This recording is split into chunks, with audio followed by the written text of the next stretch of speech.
जय Malhar news चॅनलच्या सर्व प्रेक्षकांना सपना चौधरीचा नमस्कार। नंदुरबार नगरपालिकेच्या निवडणुकीच्या रिंगणात शेवटच्या दिवसाला निवडणुकीची रणधुमाळी उडाल्याचे चित्र दिसून आले। भारतीय जनता पक्षाचे नेते संजय शर्मा यांच्या प्रचार जाहीर सभेचे आयोजन करण्यात आले होते। नंदुरबार नगरपालिकेच्या निवडणुकीत नगराध्यक्ष पदासाठी उमेदवार करणाऱ्या भारतीय जनता पक्षाचे अधिकृत उमेदवार अविनाश महादू माळी तसेच भारतीय जनता पक्षातर्फे अधिकृत उमेदवारी करणाऱ्या नगरसेवक पदाच्या उमेदवारांसाठी जाहीर सभेचे आयोजन केले होते। या जाहीर सभेतून संजय शर्मा यांनी शिवसेनेच्या शिंदे गटाच्या विरोधी पक्षात उमेदवारी करणाऱ्या नगराध्यक्षांसह उमेदवार तसेच शिवसेनेचे विधान परिषदेचे आमदार चंद्रकांत रघुवंशी यांच्यावर टीकांचा अक्षरशः पाऊस पाडल्याचे दिसून आले। नंदुरबार नगरपालिकेच्या निवडणुकीत भारतीय जनता पक्षातर्फे नगराध्यक्ष पदासाठी उमेदवारी करणारे अविनाश माळी तसेच नगरसेवक पदासाठी उमेदवारी करणाऱ्या उमेदवारांसाठी भारतीय जनता पक्षाचे नेते संजय शर्मा यांच्या जाहीर सभेचे आयोजन करण्यात आले होते। आयोजित करण्यात आलेल्या जाहीर सभेस राज्याचे माजी आदिवासी विकास मंत्री आमदार डॉक्टर विजयकुमार गावित, नंदुरबार लोकसभा मतदारसंघाच्या माजी खासदार डॉक्टर हिना गावित, नंदुरबार जिल्हा परिषदेच्या माजी अध्यक्ष डॉक्टर सुप्रिया गावित, भाजपाचे ज्येष्ठ नेते पुखराज जैन, भाजपा तालुकाध्यक्ष दीपक पाटील, माजी तालुकाध्यक्ष जितेंद्र पाटील यांच्यासह भारतीय जनता पक्षाचे पदाधिकारी आयोजित करण्यात आलेल्या या जाहीर सभेस उपस्थित होते। यावेळी आयोजित करण्यात आलेल्या जाहीर सभेत नंदुरबार जिल्हा परिषदेच्या माजी अध्यक्ष डॉक्टर सुप्रिया गावित, नंदुरबार लोकसभा मतदारसंघाच्या माजी खासदार डॉक्टर हिना गावित, राज्याचे माजी आदिवासी विकास मंत्री आमदार डॉक्टर विजयकुमार गावित यांनी मार्गदर्शन केले। नंदुरबार शहरातील नावाजलेल्या अशा सुभाष चौकात या प्रचंड अशा जाहीर सभेचे आयोजन करण्यात आले होते। यावेळी मोठ्या संख्येने मतदार, नागरिक बंधू भगिनी तसेच भारतीय जनता पक्षाचे पदाधिकारी, कार्यकर्ते मोठ्या संख्येने आयोजित करण्यात आलेल्या या जाहीर सभेस उपस्थित होते। सपना चौधरी, जय मल्हार न्यूज, नंदुरबार। की पाऊस असो किंवा नसो, आपल्या शहरातले रस्ते नेहमी ओले असतात आणि सांडपाणी हे शहरामध्ये वाहत असतं। मला आपल्या सगळ्यांना या ठिकाणी सांगायचंय की संपूर्ण नंदुरबार शहराची जी ड्रेनेज लाईनचा ठेका आहे तो ड्रीम कन्स्ट्रक्शन नावाच्या कंपनीने घेतलाय आणि ड्रीम कन्स्ट्रक्शन या कंपनीमध्ये आपले विरोधक आहे, ते भागीदार आहे। काम केलेले नाहीये तरी बिल अदा नगरपालिकेने केलेले। मला त्यांना विचारायचंय, जर पाईपच या ठिकाणी टाकलेले नाही तर बिल कसले काढले त्यांनी? या ठिकाणी मला आपल्या सगळ्यांना एक सांगायचंय की हिनाताईंच्या इलेक्शन मध्ये विरोधकांनी किंवा सत्तेतल्या विरोधकांनी हिनाताईच्या विरोधात जे प्रचार केला आणि आदरणीय मोदी साहेबांची एक सीट जी कमी केली, तर हे मोदी साहेबांच्या विरुद्ध काम करताय आणि असे मोदी साहेबांच्या विरोधातले लोकांना आपण मतदान करणार आहात का, हे सवाल मला आपल्या सगळ्यांना या ठिकाणी विचारायचंय।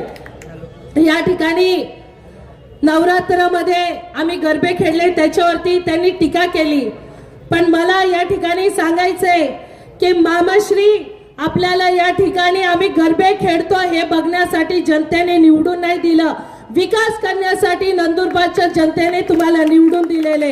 आपण काय विकास केला हे आपण या ठिकाणी सांगावं। आमच्या स्टेजवर बसलेल्या अर्ध्यापेक्षा जास्त लोकांना विरोधकांनी धमक्या दिल्या आहेत। मला या ठिकाणी सांगायचंय की आमच्या लोकांना जर धमक्या दिल्या तर गाठ गावित परिवाराशी, हे लक्षात ठेवा आपण। मला या ठिकाणी आपल्या सगळ्यांना विनंती करायची आहे की आपल्या सर्व लाडकी बहिणींनी जे हिनाताईवरती विरोधकांनी जे खूप खालच्या स्तरावरती बोललेले, त्याचा मी हिनाताईंचा विरोधात बोललेल्याचा निषेध करते आणि येणाऱ्या 2 तारखेला या ठिकाणी आपले 41 उमेदवार आणि अविनाश भाऊ यांना कमळच्या चिन्हाचं पुढचं बटन दाबून प्रचंड मतांनी विजय करा, एवढी विनंती करते। इथे थांबते। शेवटी आपल्या सगळ्यांना सांगते, जो बटेगा एवढंच या ठिकाणी सांगते। माझे 2 शब्द संपवतो। विकासावर बोलण्यासाठी उभा आहे, सर्वीकडे सुरू करणार आहे। त्याच्यामुळे तुम्हाला काही त्याच्यामध्ये निश्चितपणानं हॉस्पिटलला जायचं, कलेक्टर ऑफिसला जायचं, ते तुम्हाला या ठिकाणी निश्चितपणाने त्याचा फायदा होईल। दुसरं, महिलांच्या बाबतीमध्ये आपण सुरक्षेच्या दृष्टीने, या शहराच्या सुरक्षेच्या दृष्टीने आपण CCTV कॅमेरे या ठिकाणी शहरामध्ये लावणार, ज्याच्यामुळे तुमची सुरक्षितता या ठिकाणी अबाधित राहील. दुसरं मी सांगितलं, तापीवरून पिण्याचं पाणी ती योजना आपण सुरू करणार आहे, त्याच्यामुळे शहराला त्या ठिकाणी सुविधा होईल. ते म्हणतात की तुमच्यावर टॅक्स वाढेल, पाणीपट्टी वाढेल, पण एकही नया पैसा पाणीपट्टी त्याच्यावर वाढ होणार नाही, ही ग्वाही तुम्हाला देतो. आणि इथे गोरगरीब बांधव आहेत, त्यांचे अतिक्रमित मध्ये घरं आहे, सिटी सर्वे नंबर दिलेले नाही, त्याचे सिटी सर्वे नंबर देऊ आणि ते अतिक्रमण सर्व या नंदुरबार शहरामध्ये जिथे जिथे झोपडपट्ट्या आहे ते आपण रेग्युलाइज करू.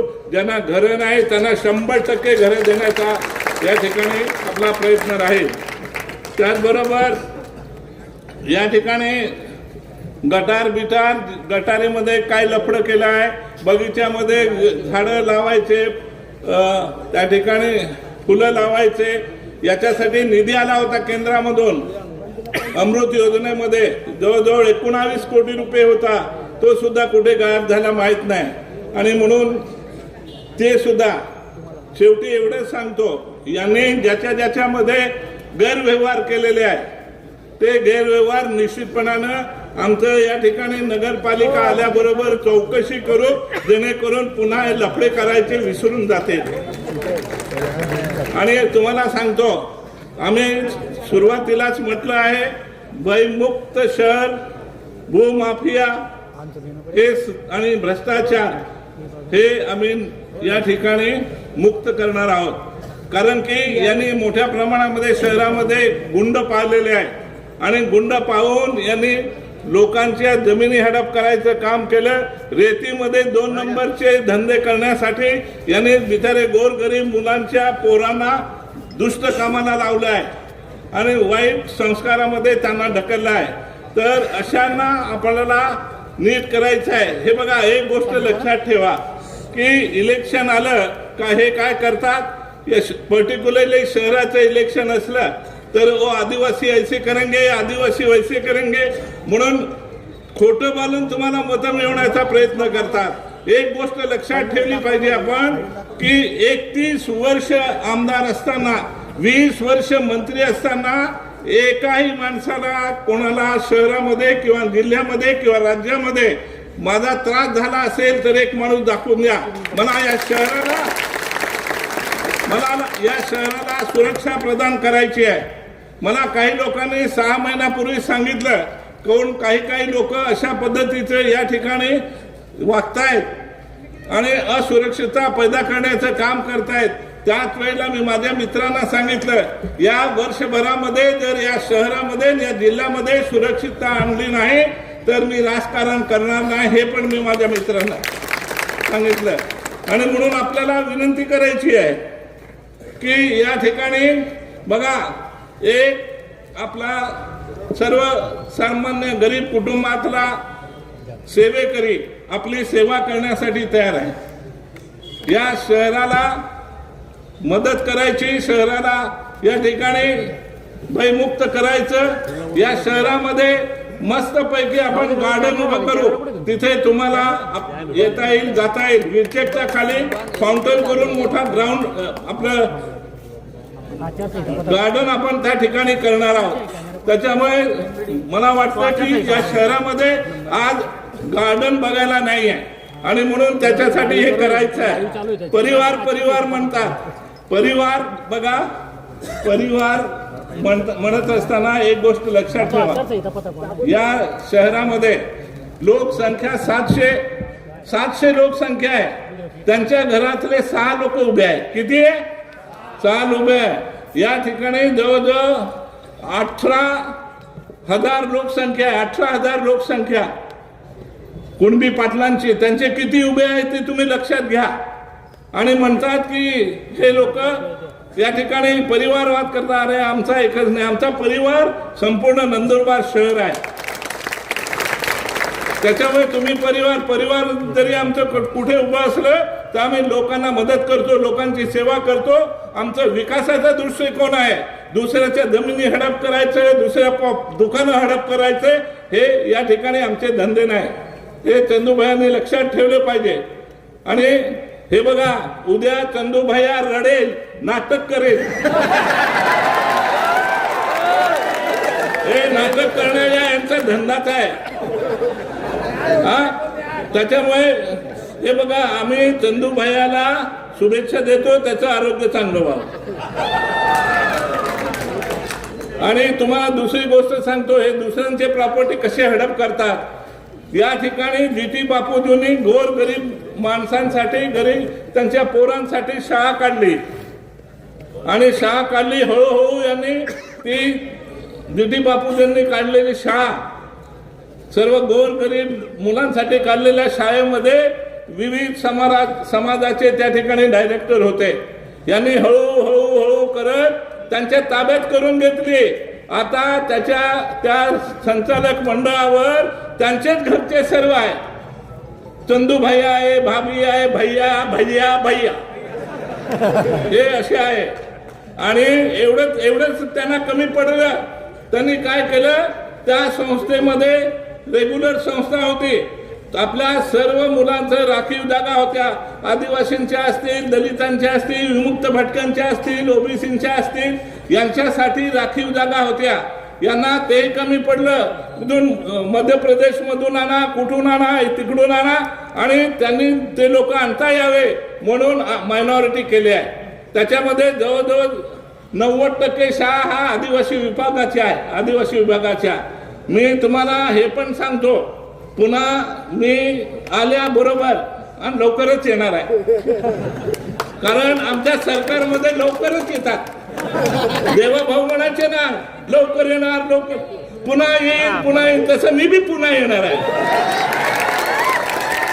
त्याच्यामुळे काळजी करू नका. आल्याबरोबर मायनॉरिटी बी काढून सर्वच काढू यांचं, हे मी तुम्हाला सांगतो. आणि ज्या जीटी बापूजींची प्रॉपर्टी यांनी संस्था ज्यांनी हडप केली, ते म्हणतात इसको कौन जानता है. जीटी बापूजींचा फोटो लावला होता, तर म्हणे उसको कौन जानता है. म्हणजे या पद्धतीची प्रवृत्ती आहे. या प्रवृत्तीला नीट करण्याची गरज आहे. नीट करायचं जाऊ द्या. आता एकदाच हद्द पार केलं ना तुम्ही, तर पार होऊन जाणार आहे, पुन्हा दिसणार नाही. आणि लोक परिवर्तन करतात. परिवर्तन म्हणतात ना, ते खरोखर आपण सर्वांनी परिवर्तन करायचंय. संजयजींनी सांगितलं या ठिकाणी की, संजयजी म्हणाले पैशाला बळी पडायचं नाही. मला एक कोणाचा तरी व्हॉट्सअप आला. त्या व्हॉट्सअप मध्ये म्हटलं काहीतरी 5,000च्या नकली नोटा आणलेल्या आहे, ते बी सांभाळा तुम्ही आता. आणि ते बी किती, 5 कोटीच्या 500च्या नकली नोटा. बघा काय काय होतं. आणि म्हणून तुम्हाला सर्वांना माझी विनंती करायची आहे, कशाही लालूच मध्ये जाऊ नका. आपल्याला परिवर्तन करायचंय, आपल्याला सुधारणा करायची, सर्व तुमच्या हितासाठी करायचंय. तुम्हाला हे नजदीकच्या काळामध्ये तुम्ही आपला नगराध्यक्ष झाला, तुमच्या गटारी असतील, रस्ते असतील, दिवाबत्ती असतील, सर्व व्यवस्थित होऊन जाईल, एवढं तुम्हाला शब्द देतो. आणि म्हणून शेवटी तुम्हाला सांगतो की नगराध्यक्षाचे उमेदवार अविनाश माळी आहे. यांची निशाणी आहे कमळ. 12-13 तिकडच्या खालच्या याच्यात 2 आपला एकच इकडच्या भागाला तुम्हाला सांगितलं जाईल 2 पेट्या असणार आहे. सुरुवातीला 1 सांगितली ना, आता 2 सांगताय. तर त्यात तुम्ही सर्वांना व्यवस्थित समजावून सांगा. कमळ त्यांना एवढं सांगा, त्या दोन्ही पेटीवर कमळ दिसेल तिथे कमळावर तुम्ही बटन दाबा आणि या सर्व 41 उमेदवार आणि नगराध्यक्ष यांना निवडून द्या, अशी आपल्याला सर्वांना विनंती करतो. भारत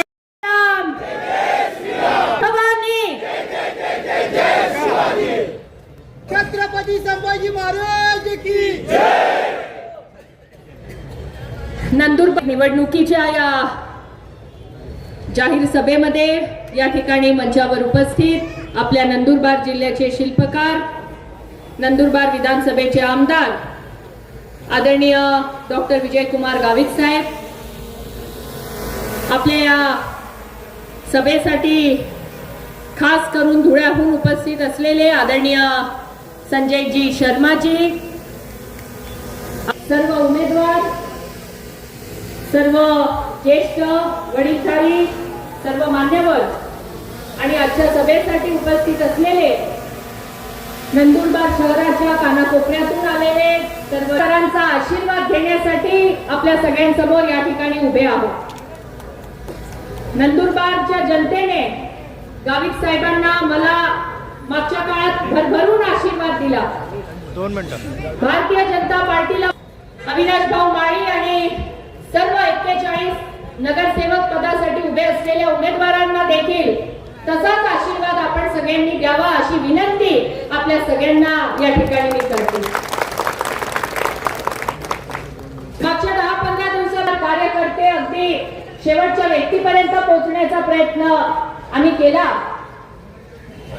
आणि असे एकही प्रभाग नंदुरबार शहरात आम्हाला भेटला नाही जिथे शहरामध्ये मोठ्या प्रमाणामध्ये चंद्रकांत रघुवंशी आणि त्यांचे भागीदार हे नंदुरबारकरांना लुटायचं काम करताय. नंदुरबार शहरामध्ये आता जिल्ह्याच्या ठिकाणी आपलं शहर वाढतंय आणि त्यामुळे घरं वाढताय, कॉलन्या वाढताय.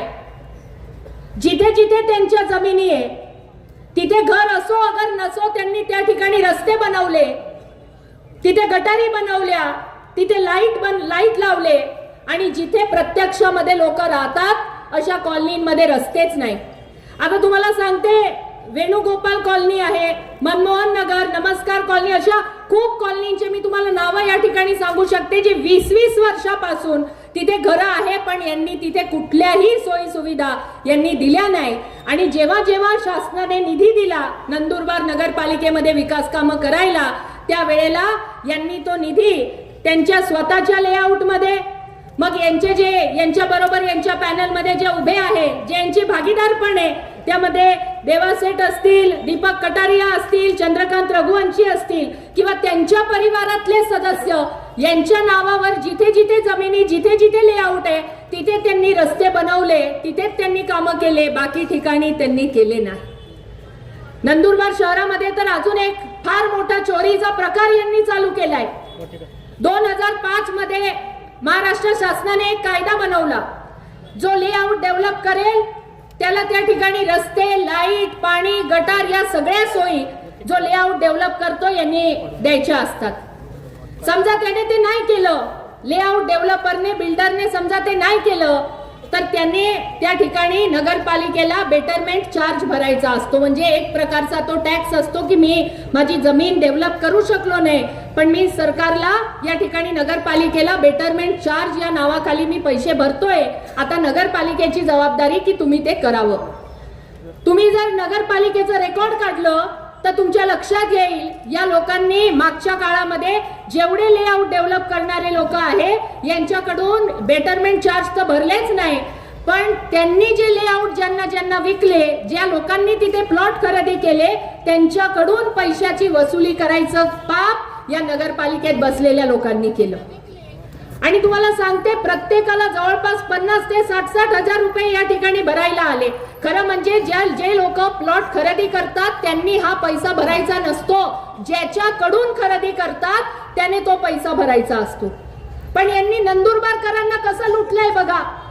ज्या ठिकाणी यांचे स्वतःचे लेआउट आहे आणि आता तुम्हाला माहिती आहे की आपण समजा एखादा प्लॉट खरेदी केला, तो प्लॉट बरेच वर्ष आपण बांधला नाही आणि समजा 10 वर्षानंतर त्या प्लॉटवर बांधकाम करायचं असेल तर बांधकाम परवानगीसाठी सुद्धा पहिले नगरपालिका तुमच्याकडून पैसे भरून घेते, घरपट्टीच्या नावाखाली, प्रॉपर्टी टॅक्सच्या नावाखाली. आता मला या लोकांना सवाल विचारायचा आहे की तुम्ही पूर्ण नंदुरबार शहरातल्या लोकांकडनं अशा प्रकारे जर पैसे वसूल करताय तर तुमचे स्वतःचे जे सर्वे नंबर आहे, 187 नंबरचा जो सर्वे नंबरचा जो लेआउट आहे तो रत्ना रघुवंशी, चंद्रकांत रघुवंशी यांच्या नावावर आहे. 274, 275 हे जे सर्वे नंबर आहे हे यांच्या मालकीचे, तिथे यांच्या नावाचे प्लॉट आहे, यांचे लेआउट आहे. त्याचे आजपर्यंत नगरपालिकेमध्ये तुम्ही स्वतः किती पैसे भरले हे तुम्ही या नंदुरबारच्या जनतेला उत्तर दिलं पाहिजे. लोकांकडनं करोडो रुपये तुम्ही भरून घेते आणि स्वतःचे 1 रुपया भरत नाही, असं कसं चालेल. आज नंदुरबार शहरामध्ये अनेक वास्तू गावित साहेबांनी मागच्या काळामध्ये मंजूर करून दिल्या. छत्रपती शिवाजी नाट्य मंदिर आहे, ते छत्रपती शिवाजी नाट्य मंदिराला गावित साहेबांनी आदिवासी विकास मंत्री असताना 7 कोटीचा निधी दिला आणि त्यामुळे एक सुंदर असं शिवाजी नाट्य मंदिर या ठिकाणी तयार झालं. गावित साहेबांनी निधी दिल्यामुळे त्या नाट्य मंदिराचं नाव छत्रपती शिवाजी नाट्य मंदिर झालं.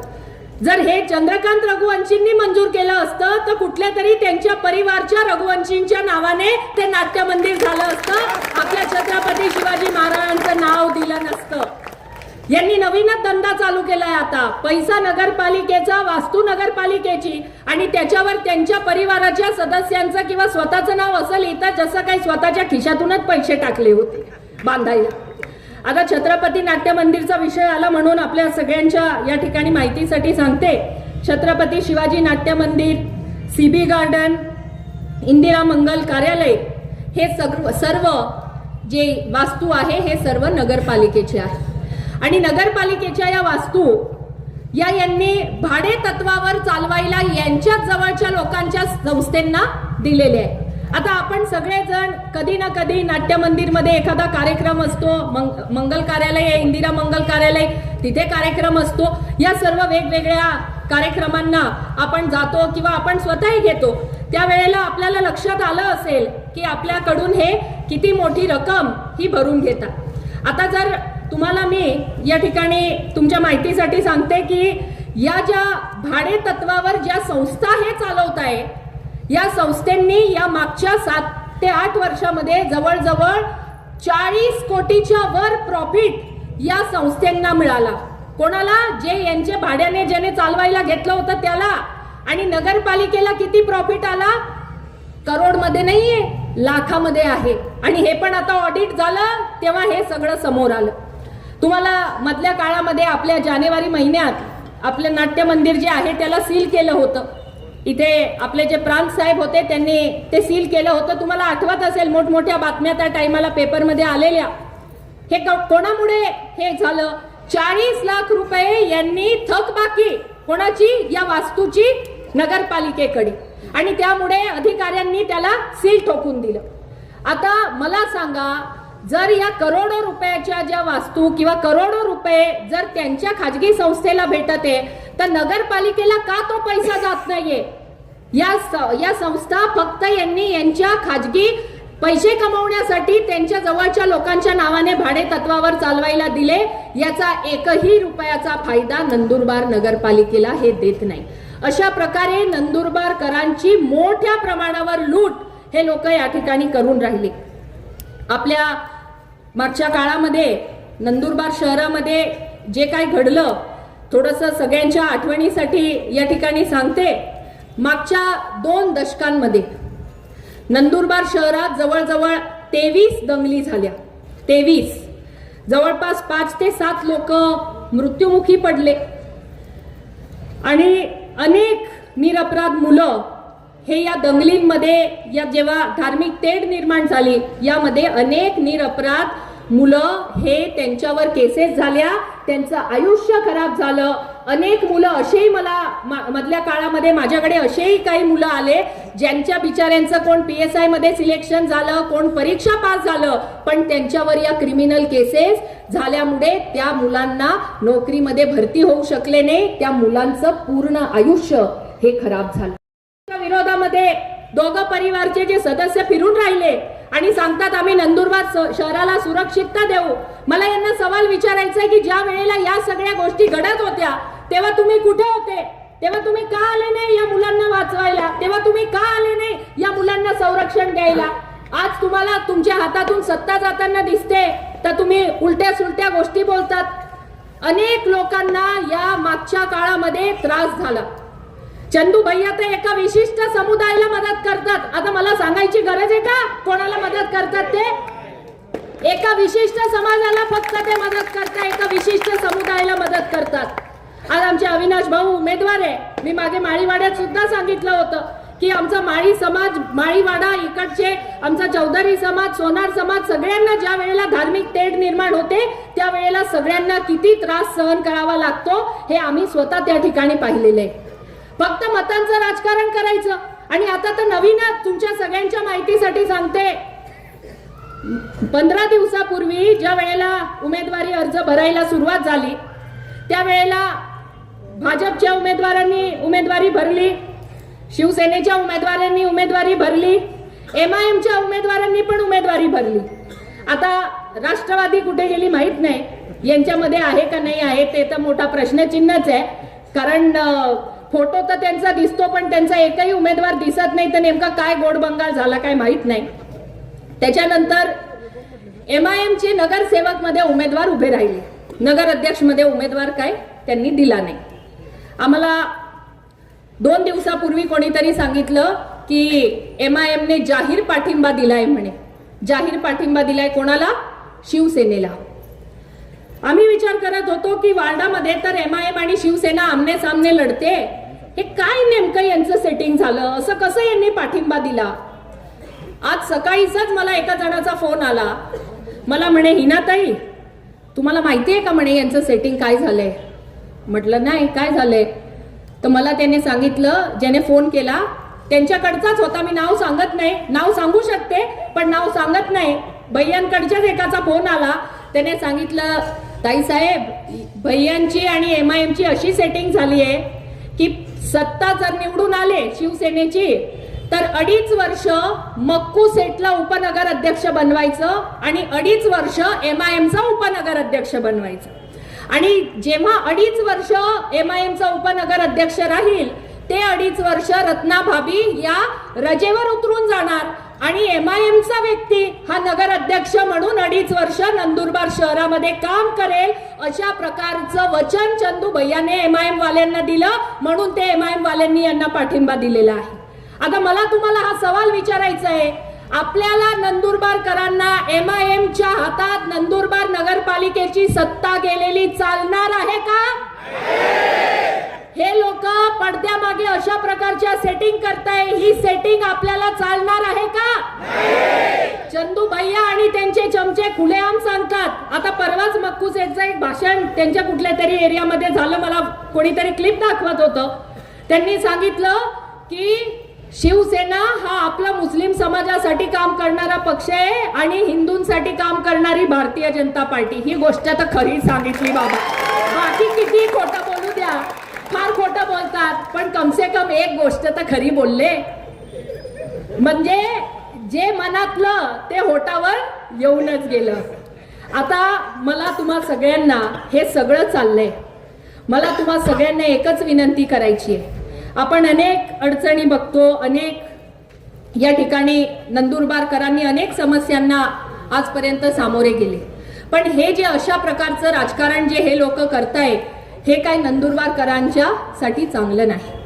आता काही दिवसांपूर्वी अक्कलकुव्याचं एक प्रकरण फार गाजत होतं, जामियाचं. हा बरोबर, तेच जामियाचं. जामियामध्ये येमेन नावाचा एक देश आहे, इस्लाम राष्ट्र आहे, तिथले 2 नागरिक हे इल्लिगली राहताय, म्हणजे त्यांच्याकडे कुठलाही विजा नाही, कुठलेही काही डॉक्युमेंट नाही, परदेशी 2 नागरिक हे अक्कलकुव्याच्या जामिया नावाच्या मदरस्यामध्ये त्या ठिकाणी राहताय. अशा प्रकारची बातमी पोलिसांना मिळाली आणि पोलिसांनी तिथले एक IPS ऑफिसर होते, त्यांनी त्या ठिकाणी जाऊन रेड करून त्या 2 येमेनच्या नागरिकांना अटक केली. अटक केल्यानंतर त्यांच्यावर रीतसर कारवाई झाली आणि याची चौकशी ही मागच्या काही महिन्यांपासून सुरू आहे. तुमच्या सगळ्यांच्या माहितीसाठी सांगते, हे जे 2 येमेनचे नागरिक जे इल्लीगल त्या ठिकाणी राहत होते यांना नंदुरबारच्या एका मोठ्या नेत्याने आधार कार्ड आणि कागदपत्र बनवायला मदत केली. आता हे जे 2 लोक सापडले ना येमेनचे, हे काही साधे सुधे नागरिक नव्हते, हे लोक अतिरेकी होते आणि ते अतिरेकी आपल्याकडे सापडले. आणि अशा व्यक्तीला जो नेता मदत करतोय तो कोणता नेता आहे याची चौकशी आता दिल्लीचे अँटी टेररिस्ट वाले जे अतिरेक्यांचं हे थांबवायसाठी जी विंग काम करते पोलीस खात्याची, ते चौकशी करून राहिले. आता ते कुठला नेता आहे याचं चौकशी करून बरोबर त्या नेत्यापर्यंत पोहोचणार आणि मग तो नेता जेलमध्ये बसून चक्की पिसिंग हे होणार आहे. त्यामुळे आता बंधू भगिनींनो बरोबर लक्ष असू द्या बरं.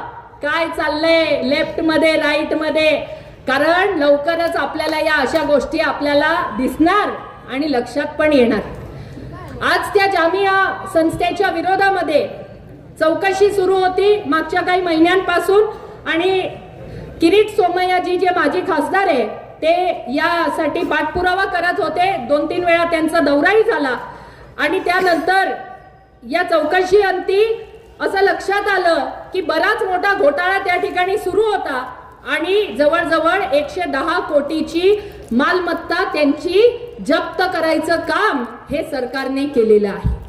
आणि या संस्थेला वाचवण्यासाठी यांना मदत करण्यासाठी चंदू भैयांनी स्वतः, हे मी सांगत नाही बरं, हिनाताई सांगत नाही, हे स्वतः चंदू भैयांनी एका त्यांच्या सभेमध्ये तळोद्याला, मला वाटतं तळोद्याच्या सभेमध्ये त्यांनी सांगितलं होतं की मी एकमेव असा नेता आहे जो या संस्थेला वाचवण्यासाठी पळत पळत तुमच्यापर्यंत आलो आणि जो अधिकारी तुम्हाला या संस्थेमध्ये त्रास देत होता त्या पोलीस अधिकाऱ्याच्याही मागे मी हात धुवून लागलो, असं स्वतः चंदू भैयांनी एका सभेमध्ये कबुली दिली आहे। आता मला तुम्हाला या ठिकाणी विनंती करायची आहे की आपल्याला या निवडणुकीमध्ये जामिया सोबत राहणाऱ्या उमेदवाराला मदत करायची नाही, जामियाच्या विरोधात जो उमेदवार लढतोय त्या उमेदवारामागे आपण उभं राहायचंय आणि त्याला निवडून आणायचंय।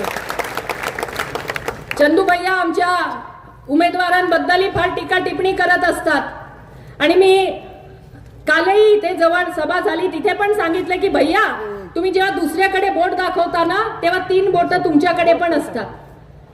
आमच्या उमेदवारांना टिंगल टवाळकी करतात। आमचा एक उमेदवार आहे त्याच्यावर भाषणामध्ये त्यांनी असं सांगितलं की हा रिक्षावाल्याचा मुलगा आहे, हा काय आमच्या समोर लढतो।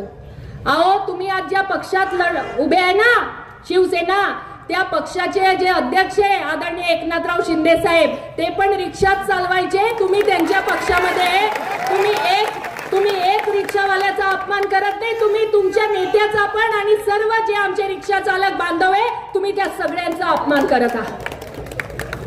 आपल्याला यांच्या उमेदवारांबद्दल आता सांगायला गेले तर मला वाटतं 15-20 मिनिटं तर त्याच्यातच चालून जातील, पण 2-3 विषय तुम्हाला सांगते। 1 नंबर प्रभागामध्ये त्यांच्या उमेदवार आहे ज्योतिताई योगेश राजपूत। मागच्याच महिन्यामध्ये त्यांच्यावर गुजरातमध्ये गुन्हा दाखल झाला, काहीतरी जमिनीचा फ्रॉड करत होते, त्या ताईंवरच गुन्हा दाखल झालेला आहे। आता त्यांनी केला की योगेश भाऊंनी केला मला नाही माहिती, पण गुन्हा तर ताईंच्यावर दाखल झाला। त्याच्यानंतर त्या ताईंचं नाव इकडे पण आहे तिकडे पण आहे असं करून आताच 1-2-4 दिवसापूर्वी निझरमध्ये अजून एक गुन्हा दाखल झाला। म्हणजे असे फ्रॉड करणारे उमेदवार यांच्या पॅनलमध्ये उभे। त्याच्यानंतर थोडं इकडे आलो तर त्यांचे आपण सगळेजण गोमातेची पूजा करणारे लोक आहे। आताच त्यांनी आपल्या हिंदू धर्माच्या लोकांची मतं मिळावी म्हणून त्यांनी गाय वासरूचा पुतळा बसवला। एकीकडे गाय वासरूचा पुतळा बसवतात, दुसरीकडे त्यांचाच एक उमेदवार आहे जो इल्लीगल कत्तलखाने गोमांस इल्लीगल चालवणाऱ्यांना मदत करतो, त्या माणसाला यांनी उमेदवारी दिली आणि त्याला संरक्षण सुद्धा द्यायचं काम चंदू भैया करतात। आता मला सांगा हे दुतोंडी भूमिका जी भैयांची आहे ही नंदुरबारकरांना पटते का? एकीकडे तुम्ही जे हिंदू धर्माचे लोक आहे जे गोमातेची पूजा करतात त्यासाठी तुम्ही एकीकडे पुतळा बसवता आणि दुसरीकडे त्याच गोमातेला मारायचं पाप जे लोक करून राहिले आज तुम्ही त्यांना उमेदवारी देतात। इथे आपल्या 10 नंबर प्रभागामध्ये काही महिन्यांपूर्वी एक अत्यंत दुर्दैवी घटना घडली, लक्षात आहे ना का विसरले? मोहित राजपूत हा आपला जो गोरक्षक होता तो यांच्या नगरसेवक दीपक दिघेने हिंदू धर्माच्या आपल्या साधू संतांच्या विरोधामध्ये कुंभमेळ्याच्या टायमाला एक सोशल मीडियावर पोस्ट टाकली। त्या पोस्ट टाकल्यानंतर आपल्या या गोरक्षकाने त्याला विरोध केला दीपक दिघेंना की तुम्ही हे करताय हे चुकीचं करताय, तुम्ही कुठे स्वतःला हिंदू म्हणतात आणि हिंदू धर्माच्या साधू संतांचा अपमान करता का? असं ज्या वेळेला त्याने सांगितलं तो राग मनामध्ये ठेवून काही महिन्यांनंतर त्याच्यावर हल्ला करायला लावून त्याची निघृण हत्या करायचं पाप त्यांनी केल्याचा आरोप त्यांच्यावर आहे। हे मी सांगत नाही, गुन्हा दाखल आहे बरं का त्यांच्यावर। अशी लोकांना तुम्ही उमेदवारी देतात, तुम्ही काय आमच्या उमेदवारांना बोलतात? अहो, आमचे उमेदवार गरीब परिवारातले आहे, साधारण कुटुंबातले तुमच्या मधले आहे, आणि यांचे उमेदवार गुन्हेगार आहे, यांचे उमेदवार खंडणीखोर आहे, आणि यांचे उमेदवार भूमाफी आहे. अर्ध्यापेक्षा जास्त शहराच्या जमिनी यांनी लाटल्या आहे. असे उमेदवार यांच्याकडे. आता लँड डेव्हलपर कोण कोण आहे तुम्हाला सांगायची गरज नाही. हे सगळे यांचे भागीदार आहे, ज्यांच्या बरोबर हे भागीदारी करतात, प्लॉटिंग करतात, जमिनी विकतात आणि नंदुरबारकरांना लुटतात. आज आपल्या सगळ्यांना एक संधी मिळाली आहे. नंदुरबार शहरामध्ये परिवर्तन घडवायची एक संधी आपल्या सगळ्यांना मिळाली आहे. मी आपल्याला विनंती करते की या वेळेला आपल्याला परिवर्तन करावं लागेल, तरच नंदुरबार शहराचा विकास होईल आणि नंदुरबार या गुंड्यांपासून मुक्त होणार आहे. मागच्या काळात 2017 मध्ये आपल्या बरोबर ज्यांनी उमेदवारी केली होती, भारतीय जनता पार्टीचे नगर अध्यक्ष पदाचे उमेदवार होते आपले रवी बापू. त्या टाइमाला रवी बापूंवर, शिरीष दादांवर, आपल्या उमेदवारावर ते सांगायचे हे खंडणीखोर आहे, हे गुंड आहे, अशा प्रकारे आरोप करायचे. कोण? चंदू भैया. आणि आमचे रवी बापू आणि शिरीष दादा सांगायचे हा लुटारू आहे, हा डाकू आहे. मी नाही, हा ते सांगायचे. आता मला हे समजत नाही की 2017 पासून आता एक 2-4 महिन्यापर्यंत इतका द्वेष होता दोघांमध्ये की शिरीष दादा, रवी बापू, बाबा, सगळे देवासेठ यांनी तर शासनाकडे यांच्या नगरपालिकेच्या भ्रष्टाचारच्या तक्रारी शासन दरबारी केलेल्या आहे. आजपर्यंत त्या कंप्लेंट चालू आहे बरं का, त्याची चौकशी. असं काय घडलं 2-4 महिन्या पहिले का त्यांनी डायरेक्टच त्यांच्याकडे जाऊन आता सोबत खुर्ची लावून बसू लागले. मग आता ते इकडे होते तेव्हा तुम्ही त्यांना गुंड सांगायचे, तुम्ही त्यांना लुटारू सांगायचे. आता काय झालं? एकमेकांसोबत बसतात तर गेलं का सगळं? मला हे विचारायचंय त्यांना की जेव्हा आपण दुसऱ्यांवर एवढी टीका टिप्पणी करतो तर आपल्या सोबत पण कोण फिरता हे पण तर थोडं बघा. गावित साहेब मागच्या 30 वर्षापासून नंदुरबार शहरामध्ये आमदार म्हणून आपण सगळे त्यांना निवडून देतात. सतत 7 वेळा कंटिन्यू निवडून येणारे आमदार गावित साहेब आहे आणि यंदा तर रेकॉर्ड ब्रेक मतांनी आपण सगळ्यांनी त्यांना निवडून दिलं. गावित साहेबांनी या 30 वर्षात नंदुरबार शहरातल्या कुठल्याही शाहू माणसाला कधीच गावित साहेबांमुळे त्रास झाला असेल तर मला सांगा. आजपर्यंत साहेबांनी सर्वांना सोबत घेऊन, अगदी विरोधी पक्षाचाही माणूस जर साहेबांच्या कार्यालयात आला तर त्यांना सुद्धा मदत करायची भूमिका गावित साहेबांची राहिली आहे. आणि जास्त लांब जात नाही, स्वतः चंदू भैयांच्या मुलीचं काम, ती डॉक्टर आहे, तिचं काम होतं. गावित साहेबांकडे चंदू भैया आले, गावित साहेबांनी हा विचार केला नाही ही चंदू भैयाची मुलगी, मी हिचं काम कशाला करू. दुसऱ्या मिनिटाला साहेबांनी कल्याणीचं काम हे गावित साहेबांनी करून दिलं. हे संस्कार आमच्या गावित परिवाराचे आहेत की कुठलाही व्यक्ती जर आपल्याकडे येतो तर त्याला आपण खाली हात जाऊ देत नाही. त्याचं जे काय काम असेल, मग तो विरोधक सुद्धा असला तर त्याचं आपण काम करत असतो. आणि या लोकांचं बघा, अहो मी तर मामा म्हणते त्यांना, चंदू भैयांना. मामा भाचीचं नातं आहे आमचं, आणि मामा म्हणते. आणि टीका करताना कशा प्रकारची टीका त्यांनी करावी, म्हणजे काहीतरी भान तर ठेवा. अहो मी तुमची भाची आहे आणि तुम्ही जे बोलतात याच्यानंतर तर कंस मामा, शकुनी मामाला पण लाज वाटेल असं बोलून राहिले. एकीकडे लाडकी बहिणींचा उदो करतात, लाडकी बहीण सांगतात. दुसरीकडे नंदुरबार शहराच्या आई बहिणींना इतकं वाईट बोलतात त्यांच्या भाषणातून. अहो मला कळतंय तुम्हाला फ्रस्ट्रेशन येऊन राहिले की तुमच्या हातातून आता सत्ता जाणारे टेन्शन मध्ये आहे, हे कळून राहिले आम्हाला.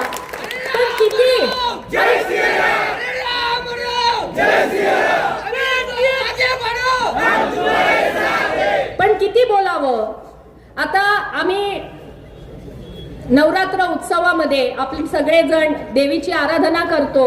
आम्ही त्या ठिकाणी सर्व माता भगिनींबरोबर नंदुरबार शहराच्या प्रत्येक कॉलनीत, प्रत्येक परिसरामध्ये देवीची या ठिकाणी पूजा अर्चना होते. माता भगिनी सगळ्या आपल्या त्या ठिकाणी गरबे करतो. त्यावर सुद्धा टीका टिप्पणी करायची. म्हणजे तुम्हाला आता असं आहे की मला आणि सुप्रिया ताईला वेगवेगळे गरबा मंडळाच्या आमच्या माता भगिनी आमंत्रण देतात तर आम्ही त्या ठिकाणी जातो. तुम्हाला बोलवत नाहीत आम्ही काय करणार? तुम्हाला आमंत्रणच देत नाहीत आम्ही काय करणार? अहो असं आहे की समोरच्याला पण वाटत असेल ना की ताईंना बोलवलं पाहिजे, यांना बोलवून काय करायचंय. त्याच्यामुळे असं आहे की महिलांचा आदर सन्मान हे तर विसरूनच गेलेत भैया. नंदुरबार शहराच्या आई बहिणींना इतकं चुकीचे शब्द वापरतात, मी या ठिकाणी आपल्याला बोलूही शकत नाही आणि ते आपल्याला ऐकायलाही अत्यंत खराब वाटेल अशा प्रकारची भाषा ते वापरतात. मला चंदू भैयांना सांगायचंय, भैया एक लक्षात ठेवा, तुम्ही जे काय बोलताय ना याचं उत्तर या नंदुरबारच्या महिला भगिनी तुम्हाला 2 तारखेला देणार आहेत. हे जे तुम्ही बोलतात ना याचा पुरा हिशोब आमच्या सर्व महिला भगिनी करणार आहे. तुम्ही महिलांचा आदर केला नाही, लक्षात ठेवा नंदुरबार मध्ये सर्वात जास्त मतदार या महिलाच आहे आणि याच महिला तुम्हाला सगळ्यांना घरी बसवणार आहे. आपल्याला नंदुरबार शहरामध्ये ही जी गुंडगिरी यांनी वाढवून ठेवली आहे ही गुंडगिरी पण संपवायची आहे. गुंडगिरी दादागिरी हे सर्व आपल्याला संपवायचे. शेवटी यांनी काय केलं, आज नंदुरबार शहरातल्या प्रत्येक भागातले जे गुंड आहे किंवा दादागिरी करणारी मुलं आहे हे कोणाचे चेले आहे आणि यांचे आका कोण आहे याचा जर तुम्ही यादी काढली, आमच्या स्टेजवर बसलेला एकाचं पण नाव येणार नाही, पण त्यांच्या स्टेजवर बसलेला एखाद 2 सोडला तर सगळ्यांचे नाव येऊन जाणार. एवढी गुंडगिरी आणि दादागिरी यांची आहे.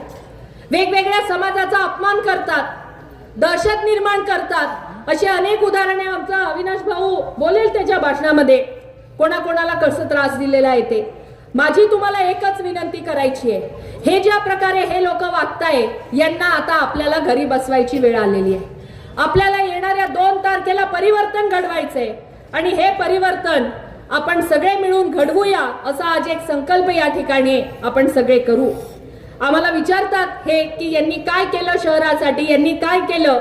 मी तुम्हाला सांगते, मी तुमच्या सगळ्यांच्या आशीर्वादाने 10 वर्ष नंदुरबार जिल्ह्याची खासदार होती.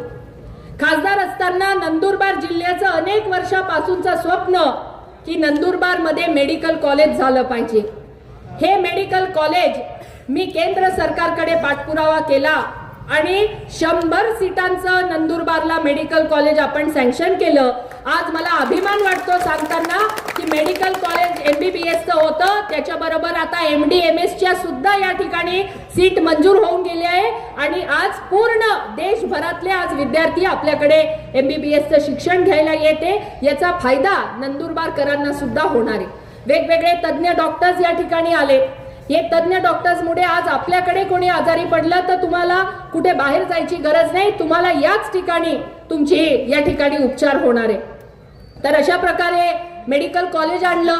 आपल्या जिल्ह्यामध्ये कुपोषण, माता मृत्यू, बाल मृत्यू याचं प्रमाण फार जास्त होतं. यासाठी मी दिल्लीमध्ये जसं एम्स हॉस्पिटल आहे त्या धर्तीवर नंदुरबारसाठी 100 खाटांचं महिला रुग्णालय आणि बालकांसाठीचं रुग्णालय हे आम्ही मंजूर केलं. त्याचं बांधकाम आता पूर्ण होत आलेलं आहे, लवकरच ते सुरू होणार आहे. देशात एम्स नंतर हे एकमेव असा दवाखाना आहे जिथे एकाच हॉस्पिटलमध्ये at A time 12 delivery room आहे. एकाच टायमाला 12 महिलांच्या डिलिव्हरी त्या ठिकाणी होती. कोणी अत्यंत अति दक्षतामध्ये एखादा जर बालक असेल, सिरियस असेल, त्याच्यासाठी सुद्धा तिथे निओनेटल ICU जे अत्यंत हाय क्वालिटीचं असतं अशा प्रकारचं त्या ठिकाणी आपण सुविधा दिलेली आहे. हे सर्व करत असताना आपण आयुर्वेदिक आयुष हॉस्पिटल सुद्धा आणलं. नंदुरबारचं रेल्वे स्टेशन तुम्ही सगळ्यांनीच पाहिले, इतकं सुंदर हेरिटेज स्टेशन या ठिकाणी आपण केलं. अमृत योजनेमधून आम्ही 11 कोटी स्टेशनला दिले, ज्याच्यामध्ये आपण आता लिफ्ट बसवणार आहोत. त्याचंही टेंडर होऊन गेले, लवकरच तेही काम होणार. अशा अनेक वेगवेगळ्या आपण योजना नंदुरबार शहराच्या लोकांसाठी केलेल्या आहेत. आपल्याला मुंबईला जाण्यासाठी रेल्वेची पण आपण सोय करून दिली. एक आपण मोदीजींकडे एक रेल्वे मागितली होती, मोदीजींनी आपल्याला 3 रेल्वे देऊन दिली. येणाऱ्या पुढच्या काळामध्ये माझा हाही प्रयत्न चालू आहे की आपण पुण्यासाठी सुद्धा एक रेल्वे सुरू करावी. त्यासाठी सुद्धा आमचा प्रयत्न सुरू आहे आणि त्यासाठी मी रेल्वे मंत्र्यांची भेटही घेतली आहे. तर हे सगळं आपण करतोय. आमच्यावर चंदू भैया आरोप करतात घराणेशाहीचा. भैया, नगरपालिकेमध्ये गावित परिवार मधला एकही सदस्य उभा नाही, परंतु आपल्या परिवारातले किती सदस्य उभे? पाच सदस्य उभे, बरोबर आहे. घराणेशाहीचे आमच्यावर आरोप करणाऱ्यांसाठी मला सांगायचंय की रघुवंशी परिवार मधले 5 सदस्य, याच्यामध्ये नगराध्यक्ष पदाच्या उमेदवार रत्ना रघुवंशी, गोलू भैया, लकी भैया, विलास भैया, अमित भैया आणि आमचे रवी भाऊ पण अर्धे त्यांचे नातेवाईकच तर आहे. तर 6 उमेदवार त्यांच्या परिवाराशी डायरेक्ट इनडायरेक्ट जुडलेले. त्याच्यानंतर सर्वच भैया आणि रवी बापू आमच्यावर घराणेशाहीचं बोलतात. तर बापू, आपल्याही घरातले 2 उमेदवार आहेच ना, 16 नंबर आणि 18 नंबर, हे कोण आहे? तुमचेच उमेदवार आहे ना घरातले. त्याच्यानंतर प्रभाग 9 आणि प्रभाग 1 मध्ये पण तुमचे 2 उमेदवार. ही घराणेशाही नाही तर काय आहे? आणि बाकीचे असे बघायला गेले तर घराणेशाहीचे आरोप करणाऱ्यांनीच पहिले स्वतःकडे बघावं की त्यांनी किती उमेदवार असे दिले. आमचे तर अविनाश भाऊ साधारण परिवारातले, ते काही सोन्याच्या चमचा घेऊन जन्माला आलेले नाही. ते अगदी छोटं काम करून, साधारण काम करून आज इथपर्यंत पोहोचलेले आहेत. आमचे उमेदवार हे अत्यंत साधारण गरीब परिवारातले पण अत्यंत प्रामाणिक आणि सेवाभावी वृत्ती असलेले हे सगळे आमचे उमेदवार आहे. मला आपल्या सगळ्यांना या ठिकाणी सांगायचंय, हे जसं बिल्डर, जमीनवाले यांनी तिकीट दिले, आम्ही तसे उमेदवार नाही दिले. आम्ही प्रामाणिक उमेदवार दिले जे तुमची सेवा करू शकतात. मला आपल्याला या ठिकाणी विनंती पुन्हा एकदा करायची आहे की आपल्याला नंदुरबार शहरामध्ये बदल घडवायचा आहे. आमचे जे व्यापारी बांधव आहे, आज आपण सुभाष चौकात आपली सभा आहे, मंगळ बाजार, घी बाजार, हा जो पूर्ण आपला जो परिसर आहे, शास्त्री मार्केट, इथले आपले जे व्यापारी आहे, जे शहरामध्ये ज्यांची दुकाने आहे, आज नगरपालिकेने नियोजन शून्य कारभारामुळे नंदुरबार मध्ये रस्त्यावर पार्किंगची सोय नाही, गाड्या रस्त्यावर लागतात, इतकी ट्रॅफिक जॅम होऊन जाते. तर पूर्वी जे नंदुरबारच्या या बाजारपेठेमध्ये जशी गर्दी राहायची, ती गर्दी कमी होऊन गेली आहे. याचं मोठं नुकसान आमच्या व्यापारी बांधवांना या ठिकाणी होते. आणि त्यामुळे आपल्याला या येणाऱ्या पुढच्या काळामध्ये आमचे हे व्यापारी बांधव आहे, यांच्यासाठी देखील आपल्याला हे नंदुरबार शहराचं व्यवस्थित, खऱ्या अर्थाने स्मार्ट सिटी नंदुरबार शहराला आपल्याला बनवायचे. यांनी खातूर मातूर कुठेही काही बांधून टाकलं तसं आपल्याला करायचं नाही. आज शिवधाम बद्दल फार बोलतात ते. अहो, शिवधाम जे त्या ठिकाणी तयार झालं, तो गार्डन जो त्या ठिकाणी तयार झाला, आमच्या कल्पनाताई ईश्वर धामणे आहे का स्टेजवर, या आमच्या उमेदवार कल्पनाताई ईश्वर धामणे यांनी त्या ठिकाणी केस टाकली आणि इथे तर हे लोक शॉपिंग कॉम्प्लेक्स बांधणार होते. पण आमच्या कल्पनाताई धामणे यांनी कोर्टात केस टाकली की इथे उद्यान आहे, इथे उद्यानच राहू द्या, इथे शॉपिंग कॉम्प्लेक्स बांधू नका. त्यामुळे कोर्टाने आमच्या कल्पनाताईंच्या बाजूने निकाल दिला, यांच्या विरोधात निकाल दिला, म्हणून तिथे गार्डन बनवलंय. हे काही चंदू भैयाची संकल्पना काही नाहीये, हे तर कोर्टाने सांगितलं म्हणून त्यांना करावं लागलं. नाही तर चंदू भैया तर जिथे दिसेल जागा तिथे चालू होऊन जाते शॉपिंग कॉम्प्लेक्स बांधायला. आता आपलं वेलनेस फॉरएव्हर याचं दुकान आहे, मोठं ब्रँड आहे. हे नेहरू पुतळ्या, आपला गांधी पुतळ्याजवळ येणार होतं. बिचारे एका छोट्याशा व्यापाऱ्याचा त्या ठिकाणी फायदा होऊन गेला असता, पण यांनी नगरपालिकेतून एनओसी दिलं नाही. का? की यांना यांच्या बिल्डिंग मध्ये भाडं पाहिजे होतं ना दुकानवाल्याचं, म्हणून त्यांनी मोठं ब्रँड आहे दुसरीकडे जायला नको, यांच्याच कॉम्प्लेक्स मध्ये एनओसी दिलं, दुसरीकडे एनओसी दिल्या नाही. हे लोक असं करतात, म्हणजे छोटे मोठे व्यापारी आहे त्यांना दाबायचं काम करतात, त्यांना त्रास द्यायचं काम करतात. कुठे ना कुठे हे थांबलं पाहिजे. आपल्याला सबका साथ, सबका विकास, सबका विश्वास, सबका प्रयास हे अजेंडा घेऊन पुढे जायचंय. नंदुरबार मध्ये आपल्याला या ठिकाणी सगळे आपले जे बांधव आहे, भगिनी आहे, वेगवेगळ्या समाजाचे, यांना न्याय मिळवून द्यायचा आहे. आज गावित साहेबांनी जवळजवळ 16 वेगवेगळ्या समाजांना निधी दिला, जेणेकरून त्या समाजाचं समाज भवन बांधता येईल. पण चंदू भैयांना तेही पाहवलं गेलं नाही, पोटात दुखू लागलं त्यांच्या. मग त्यांनी पत्र दिलं कलेक्टरला आणि लेटरमध्ये असं लिहिलं की तुम्ही हा निधी तात्काळ थांबवा, नाहीतर मी कोर्टात जाईन. म्हणजे स्वतः तर एक समाजाला 1 रुपयाची मदत केली नाही, गावित साहेबांनी 2-2 कोटीचा निधी वेगवेगळ्या समाजांना दिला, तर त्या ठिकाणी तो निधी रोखायचं काम केलं. दुसरीकडे त्या समाजाच्या लोकांना बोलवून घाबरवू लागले. काय सांगायचे की तुम्ही जर हा निधी घेतला तर ही तुमची जी जागा आहे ही आमच्या नगरपालिकेच्या नावावर होऊन जाईल, असंच सांगायचे ना, नगरपालिकेच्या नावावर होऊन जाईल. आता मला यांना असा प्रश्न विचारायचा आहे, संजय टाउन हॉल जे बांधलाय, संजय टाउन हॉल, त्या संजय टाउन हॉलची जागा सरकारी आहे, सरकारने ती जागा दिली, त्याची मालकी ही कृषी उत्पन्न बाजार समितीची आहे, ती तुम्ही नगरपालिकेच्या नावावर केली का? नाही केली. हे लोकांना घाबरवण्यासाठी वेगवेगळ्या समाजाच्या लोकांना तो निधी मिळू देऊ नये म्हणून यांनी खोटं नाटक बोलायचं सुरू केलं. मी तुम्हाला सगळ्यांना या ठिकाणी शब्द देते, आमची एकदा नगरपालिकेवर सत्ता तुम्ही बसवा आणि बघा की आम्ही नंदुरबार शहरातल्या प्रत्येक समाजाला त्या समाजाचं हक्काचं भवन बनवून देऊ.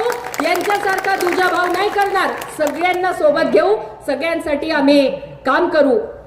आपल्याला एक शेवटचं या ठिकाणी विनंती करणार आहे की आपल्याला एक गोष्ट, आपल्याला नंदुरबार शहरामध्ये या सगळ्या हिरव्या वाल्यांचा जरा बंदोबस्त पण करावा लागेल. आपण आणि यांचा बंदोबस्त हा कसा होणार त्याचं मी सांगून देते तुम्हाला मार्ग. 2 तारखेला कमळच्या समोर जाऊन जोरात बटन दाबा, आपोआप यांचा बंदोबस्त होऊन जाणार आणि नंदुरबार मध्ये जो हिंदुत्व की बात करेगा वही शहर पे राज करेगा, ही गोष्ट आपण सगळेजण लक्षात घ्या. मला गोरगरीब जे आमचे बंधू भगिनी आहेत त्यांना पण सांगायचंय की तुमचे अनेक घरं जे अतिक्रमण मध्ये वर्षानुवर्ष आहे त्या सगळ्यांना नियमानुकूल करून प्रत्येक गोरगरिबाला घरकुल मिळवून द्यायचं काम सुद्धा आम्ही या ठिकाणी करू. आणि गरीब असेल, व्यापारी असेल, वेगवेगळ्या समाजाचा असेल, प्रत्येकासाठी आम्ही या ठिकाणी उभं राहू आणि तुमच्या प्रत्येक समस्या या अत्यंत पारदर्शीपणे आम्ही सोडवू. आमचा उमेदवार अविनाश भाऊ हा इतका साधारण परिवारातला आहे, आपल्या सगळ्यांनाच माहिती आहे, लहानपणापासून देव देश धर्म या विचारामध्ये तो वाढलेला आहे. स्वामी समर्थ महाराजांचा सेवेकरी आहे आणि मी तुम्हाला सांगते महाराजांचा डांगा आशीर्वाद आहे बरं आमच्या अविनाश भाऊंच्या मागे. मला सांगते हे इलेक्शन खरं म्हणजे इतके प्रयत्न केले म्हणजे युती करून टाका, हा मांडवली, हा तेच, सगळ्या प्रकारचे प्रयत्न केले, अनेक अडचणी आल्या, आमच्या कार्यकर्त्यांना त्रास द्यायचा प्रयत्न केला, आमच्या उमेदवारांना त्रास द्यायचा प्रयत्न केला. आज आम्ही जैन समाजाचे आमचे 2 उमेदवार या ठिकाणी दिलेले.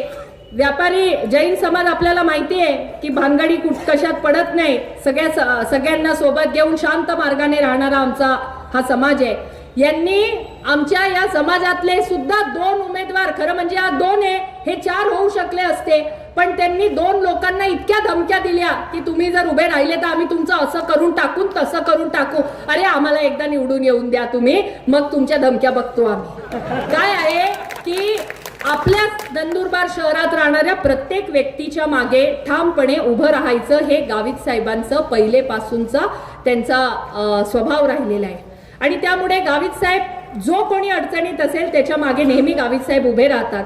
आज आपल्याला या ठिकाणी सर्व भारतीय जनता पार्टीच्या उमेदवारांना आपण निवडून द्या, जेणेकरून आपल्या मागे या येणाऱ्या पुढच्या काळामध्ये आम्ही उभं राहू आणि सबका साथ सबका विकास हे करू, अशी आपल्या सगळ्यांना या ठिकाणी विनंती करते आणि इथेच थांबते. पुन्हा एकदा जोरदार घोषणा देऊ आणि माझं भाषण या ठिकाणी मी थांबवेल.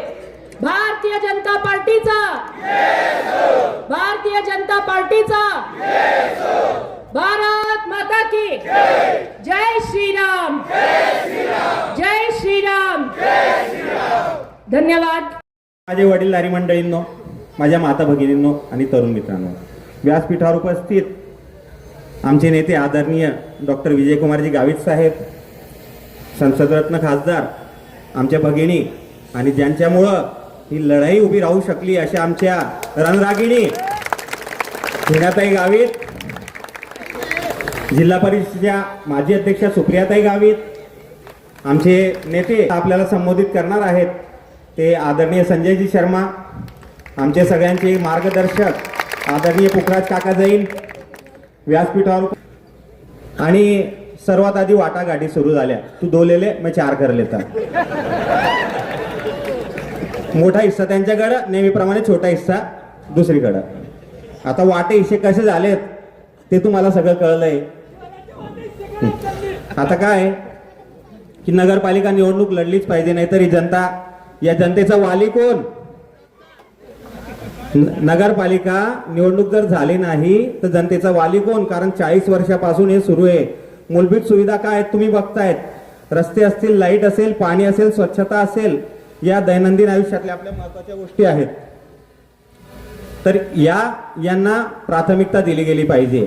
मात्र तिथं तसं नाही. कोणाचं काम करायचं, कोणाचं नाही करायचं, ही पद्धती तुम्हाला सगळं माहिती मित्रांनो. आपल्याला सर्वात आधी तर या दैनंदिन सुविधा ज्या आहेत त्या सगळ्या द्यायच्या आहेत. आता तुम्ही बघतात की हे जे इथे उपस्थित लोक आहेत आणि नंदुरबार नगरपालिका निवडणुकीला प्रचार जसा सुरू झाला, एक दिवसापासून प्रचार आपला जसा सुरू झाला, वाढत गेला आणि आपल्या वातावरण जसं टाईट झालं तसे हे घरातनं निघाले. नाही तर तोपर्यंत असं होतं की कुछ नाही, चल रहा अपना अपना. ज्या आम्ही बोई गल्लीत, आंबोळी गल्लीत आम्हाला सांगितलं गेलं, भाऊ म्हणे तुम नंबर आमना खूप भाव वाढ घ्या, कधी आम्हाला विचारत नाही, आम्हाला मिटिंगा व्हायला लागतात, पट्टा समाज असण्यामध्ये. तर हा जो ही निवडणूक झाली, निवडणूक होते आणि जे प्रचारात जे वातावरण तयार झालं, लोक कंटाळलेले आहेत, सगळे जुळत चाललेत. कारण आजपर्यंत जे घडलं की हिंदू विरोधी कारवाई करणाऱ्यांना त्यांनी मदत केली नेहमीच. आणि जर तुमच्या मायासारखे छोटे मोठे व्यापारी असो, मग लॉरी धारक असो, का एखादा मोठा व्यापारी असो, शोरूमवाला, प्रत्येकाला एकदम अडवणूक केली जाते. मग ती NOC साठी असेल किंवा काय असेल, तो जर दुसऱ्या गटात त्याचा फोटोही दिसला तरी त्याला पद्धतशीर दम दिला जातो. आता जर निवडणूक जशी डिक्लेअर झाली तर एक शिष्टमंडळ फिरत होतं, तू क्यू खडा रे रा, तू मत खडा रे, तू नको उभा राहू, बस हे त्यांचं रोजचं हेच काम होतं. आणि आमच्या काही उमेदवारांना त्यांनी खूप दम पण दिलेत. पण जे इथं 41 जे बसलेत ना, हे सगळेच जण एकदम हिमतीने उभे राहिलेत. आणि काही नाही, आमची लगानची टीम आहे ही. आणि समोरची गँग कोणती आहे तुम्हाला चांगली माहिती आहे, कारण त्यांनी लोकसभा विधानसभेत काँग्रेसचंच काम केलेलं आहे. काँग्रेसचेच पट्टे त्यांनी घातलेत आणि काँग्रेसच्याच उमेदवारांसाठी त्यांनी मतं मागितलीत. आज भले त्यांनी भगवे पट्टे घातले असतील आणि कितीही ते बोलत असतील, मात्र मुळात शिंदे साहेब जे गेले ते हिंदुत्वाच्या मुद्द्यावर त्यांनी तो गट घेऊन त्यांनी शिवसेना चे विचार घेऊन ते आज वाटचाल करीत आहेत. मात्र तुम्ही शिंदे सेना नावाला आहे, तुमचा मूळ अजेंडा जो आहे तो काँग्रेसचा आहे आणि त्याच पद्धतीने तुमचं काम चाललंय. बघा मित्रांनो, तुम्ही सगळे सुजाण आहेत, सगळे सुजाण आहेत. आपल्याला किती त्रास होतो जेव्हा जेव्हा नंदुरबार शहरात धार्मिक दंगली घडल्या आहेत. या शहरात जे जे समाज उभे राहतात त्यात माळी समाज नेहमी ढाल बनून उभा राहिला आहे. आणि हे नंदुरबारचा सगळा सकल हिंदू समाज जाणून आहे. आणि हे सकल हिंदू समाज आज आपल्या सोबत जोडला गेलेला आहे. म्हणून यांच्या पोटात दुखतंय, म्हणून आमच्या हिनाताईंना ते बोलतात, कारण ही लढाई हिनाताईंनी उभी केलेली आहे. आपल्या भाचीबद्दल कोणी असं बोलू शकत नाही, आपल्या बहिणीबद्दल असं कोणी बोलू शकत नाही, असे शब्द त्यांनी वापरले मित्रांनो. कारण त्यांना दिसतंय. आणि ते कुठं सभा घेत आहेत? पटेलवाडीमध्ये. बरोबर. आता तर परवा एक झालं, शिलाई चौकाती सभा झाली. ते मतं मागण्याऐवजी घाबरवतात जास्त आहेत मित्रांनो. बघा काय की नगरपालिका निवडणुकीत ही निवडणुका सोयी सुविधा कशा देता येतील याच्यासाठी आहे, मात्र ते घाबरवून मतं मागतायत. दुसऱ्या बाजूला आपल्याला सगळ्या सुविधा द्यायच्या आहेत. शहराचं हे जे चित्र आहे हे बदलायचं आहे, इथला विकास करायचा आहे, दहशतमुक्त करायचं आहे, भयमुक्त करायचं आहे. दहशतमुक्त एवढ्यासाठी की प्रत्येकाची किती अडवणूक आहे तुम्हाला सगळ्यांना माहिती आहे. छोटा लॉरी धारक असेल, बोनी होत नाही तेवढ्यात त्याच्याकडे 10 रुपये घ्यायला पोचून जातात. व्यापारी असेल, शोरूमचा मालक असेल, त्याचं जर बिचाऱ्याचं थोडंसंही काही असलं की त्याला पद्धतशीर बोलून दम दिला जातो आणि अडवणूक केली जाते. मग मार्केटच्या व्यापाऱ्यांचा तर विचारून नका. हो, सगळेच जण, छोटे मोठे व्यावसायिक सगळेच, सगळ्यांना त्रास आहे. आता तुम्ही सगळेजण सुजाण आहेत. आपल्या नंदुरबार शहरात गांधीनगरचं गाजीनगर झालं, पटेलवाडीचं बादशाह नगर झालं, श्रीरामनगरचं SR नगर झालं. मित्रांनो, तो नवनाथ नगरचा आमचा मित्रांचा परिसर लढवई आहे, नाही तर त्याचेही शादुल्ला नगर बोलायला लागले. त्या सगळ्यांना साथ कोणाची आहे?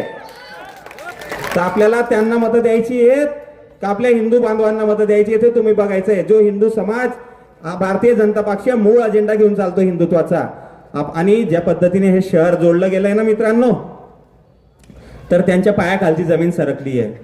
कोणाकोणाला कोपऱ्यात दम देत आहेत, कोणाला फोन करून असेल काय असेल, आधी उमेदवारांना दम, मग कार्यकर्त्यांना दम. आमचा प्रकाश भाई 7 नंबरमध्ये निवडणूक लढतोय तर यांचे कार्यकर्ते त्यांना तिथे फिरू देत नव्हते. पण आमचा अर्जुन भाऊ मराठे, अर्चना वहिनी होत्या, यांनी जेंट्स असेल लेडीज असेल सगळ्यांना दम दिला. सकल मराठा समाज आणि भोई समाजाने याची दखल घेतली आहे, दखल घेतली मित्रांनो. तर या पद्धतीने दडपशाही करतात, गावात फिरू देणार नाही आणि या गल्लीत फिरू देणार, काही विषय नाही. मतदान ज्या करणार आहेत ना, तर ते तुम्हाला माहिती आहे तुम्ही कोणाला मतदान करणार आहेत. आणि लोक हेच सांगतात हमको रॅली में मत घुमाओ भाई, वोट पक्का आहे. असे आपले लोक बोलतात की भाऊ आम्हाला या कोपऱ्यापासून त्या कोपऱ्यापर्यंत एकच आहे की मतं पक्की आहेत सगळी. आणि जेव्हा आम्ही शहरात फिरतोय ना, तर असं एक घर सुटत नाही की जिथं आमची आरती होत नसेल. बस की आता परिवर्तन पाहिजे, परिवर्तन पाहिजे, परिवर्तन पाहिजे. आणि जेव्हा आम्ही त्या माता भगिनीचे पाया पडतो, भाऊ फक्त हे बघा ही अशी अवस्था आहे, आम्हाला हीच सुधरवून पाहिजे, आम्हाला दुसरी काहीच अपेक्षा नाही. मग ते रस्ता असेल, ड्रेनेज असेल किंवा आणखीन काही असेल. अक्कलकुवा मदरशाची चौकशी चालू आहे, ताईंनी सांगितलंच तुम्हाला. मात्र त्या मदरशातूनच मोठ्या मोठ्या हालचाली चालतात. आणि आदरणीय नरेंद्र मोदी साहेब यांच्या लक्षात हे सगळं. अमित शाह साहेब गृहमंत्री आहेत आपल्या देशाचे, त्यांनी देखील याची चौकशी सुरू केली आहे. आणि हे कोणाला कोपऱ्यात गुपचूप देवेंद्रजी फडणवीसांकडे घेऊन गेले त्या मौलानाला की साहेब हे लोक आपल्याला मदत करतात. मात्र देवेंद्रजींनी साफ नकार दिला की मी त्यांना भेट देऊ शकत नाही, तुम्ही चुकीची माणसं आणू नका आमच्याकडं. आणि हे इथं यांचे पत्रकार, यांचे जवळचे जे लोक आहेत हे इथं काय सांगतात की देवेंद्रजींनी भाजपच्या उमेदवाराचं नाव घेणं टाळलं. अहो देवेंद्रजींनी जे नाव सुचवलंय, नंदुरबारचा जेव्हा विषय येतो ना, तर त्यांना माहिती आहे नंदुरबारमध्ये कोणाला तिकीट द्यायला पाहिजे आणि काय केलं पाहिजे. हे तर युतीसाठी तिथेही गेले होते, नाही झालं. हा, तर म्हणून हे कोणत्याही पद्धतीने दिशाभूल करायची. आता जशी निवडणूक लागली परस्पर युती डिक्लेअर करत होते. मात्र हे लोक सांगायचे, भैयाच सांगायचे की निवडणूक आम्ही युती करणार आहेत. मात्र गावित साहेबांनी आधीच क्लिअर केलं होतं की आम्ही स्वबळावर लढणार आहेत म्हणून. आता नंदुरबारच्या सगळ्या नागरिकांचं एकच म्हणजे नागरिकांबद्दल यांची एकच भावना असते, यांना दहशतमध्ये ठेवायचं. मग ते छोटे मोठे व्यापारी असतील किंवा मार्केटवाले असतील, सगळ्यांना घाबरवायचं. बस सगळ्यांना, कोणालाच सोडायचं नाही. मग कार्यकर्ते असतील, उमेदवार असतील, व्यापारी असतील, कोणी असू द्या, यांचा एकच अजेंडा आहे. डर ते काय म्हणतात ना,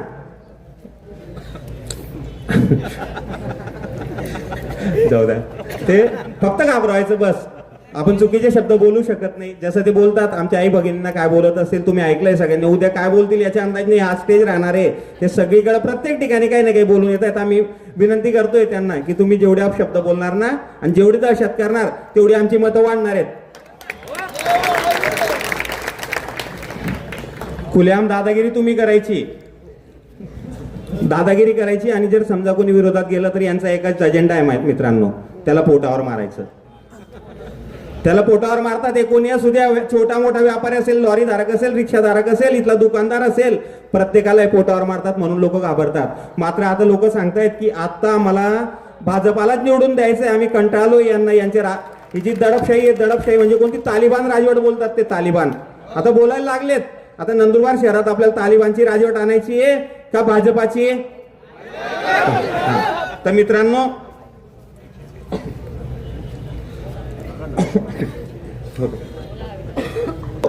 सगळ्या समाजांमध्ये फूट पाडा आणि राज्य करा. बरोबर आहे का? प्रत्येक समाज, कोणताच समाज सोडलेला नाही. प्रत्येक समाजात फूट पाडा आणि 2 गट कायम ठेवा आणि राज्य करा. पण आता आणखी एक नवीन अजेंडा सुरू झालेला आहे. गणेश मंडळांमध्ये फूट पाडा आणि तिथेही ती एकी तोडा. आता तुम्ही पाहिलं असेल या वर्षी काही मागच्या वर्षांपासून जी गणेश मंडळ एकतेचे प्रतीक होती तिथं सुद्धा यांनी फूट पाडण्याचा प्रयत्न केला आणि पडली पण मित्रांनो काही प्रमाणात. जेव्हा लोकमान्य टिळकांनी हा उत्सव सुरू केला त्यावेळेस त्यांचा उद्देश एकच होता की हिंदूंचा उत्सव हा या निमित्ताने आपले समाज एकत्र आला पाहिजे. मात्र यांनी तिथे सुद्धा फूट पाडण्याचं काम केलं. दरम्यानमध्ये सुद्धा फूट पाडायचं काम ते करतायत. तर आता आपल्याला विचार करायचा आहे की आपण जे हिंदू एकतेचा संदेश देतात त्यांच्यासोबत जायचंय की फूट पाडणाऱ्यांसोबत जायचंय. नंदुरबारच्या जनतेने निर्धार केलेला आहे की हिंदू एकता अबाधित राहावी, यांची जी तालिबानी राजवट आहे ती संपुष्टात यावी म्हणून त्यांनी ठरवून घेतले की 2 तारखेला भाजपला ते मतदान करणार आहेत. आणि आणखी एक सांगतो मित्रांनो, जसं ताईंनी सांगितलं की यांनी गायीची कत्तल करणाऱ्या एका व्यक्तीच्या घरात तिकीट दिलंय. मित्रांनो, आपण गौमातेचं पूजन करतो, लहानपणापासून आपल्यावर संस्कार आहेत, आपण गायीचा पाया पडतो जर गाय दिसली तर. आणि यांनी तिकीट कोणाला दिलंय? गायीची हत्या करणाऱ्यांना. मी आपल्या सर्वांना एक इथं सांगू इच्छितो की आमची सत्ता आल्यावर आम्ही शहरात एक खूप खूप सुंदर अशी एक गौशाळा शहरात नगरपालिका तिथंच उभारणार आहोत. तिथे जे मोकाट गायी पण असतील त्यांचंही तिथं संगोपन केलं जाईल आणि त्या निमित्ताने आपलं धर्मकार्य सुद्धा सुरू राहील. मित्रांनो, आता हे सांगतात की आम्ही एवढी शिवालय बांधली नगरपालिकेमार्फत. तुम्ही सगळेजण साक्षीदार आहेत. नंदुरबार शहरातलं कोणत्याही भागातलं किंवा कोणत्याही कॉलनीतलं शिवालय हे यांनी पूर्ण केले नाही. फक्त सुरुवात करून दिली, ददरदुल्ला केलं यांच्याच भाषेत, भूमिपूजन केलं, काही प्रमाणात बांधकाम झालं ना, पूर्ण सोडली. एकही शिवालय नाही मित्रांनो असं की यांनी पूर्ण केलं असेल. प्रत्येक शिवालय त्या कॉलनी परिसरातील वस्तीमधील माता भगिनी असतील, आमचे पुरुष बांधव असतील, तरुण वर्ग असेल, यांनी कोणी 100, 200, 500, 1000, 2000, 5000, 50,000 अशा वर्गणी गोळा केल्यात आणि ती मंदिरं पूर्ण केलेली आहेत. बरोबर आहे. दुसऱ्या बाजूला यांनी झराळी येथील फार्म हाऊस बांधलंय. बघा हा, एका बाजूला म्हणतात शिवालय बांधलंय, दुसऱ्या बाजूला ते झराळी येथील जे फार्म हाऊस बांधलंय तिथं फार्म हाऊसचं जो सांडपाणी निचरा आहे, जे टॉयलेटचं पाणी जातं ते त्या पाण्यात सोडलंय. त्यांनी कबुली सुद्धा दिली एका व्हिडिओमध्ये, हो जात असेल, आणि तेच पाणी आपल्या घरात नळात येतं. किती मोठं पाप सुरू आहे बघा, किती मोठं पाप सुरू आहे हे. आणि तेच नॉनव्हेजच्या पार्ट्या करून हड्ड्या पण टाकल्या जातात आणि तेच पाणी आपल्या नळांना येतं. तर नगरपालिकेची आपली सत्ता आल्यानंतर मित्रांनो तो प्रश्न सुद्धा सोडवला जाईल, कायमस्वरूपी सोडवला जाईल.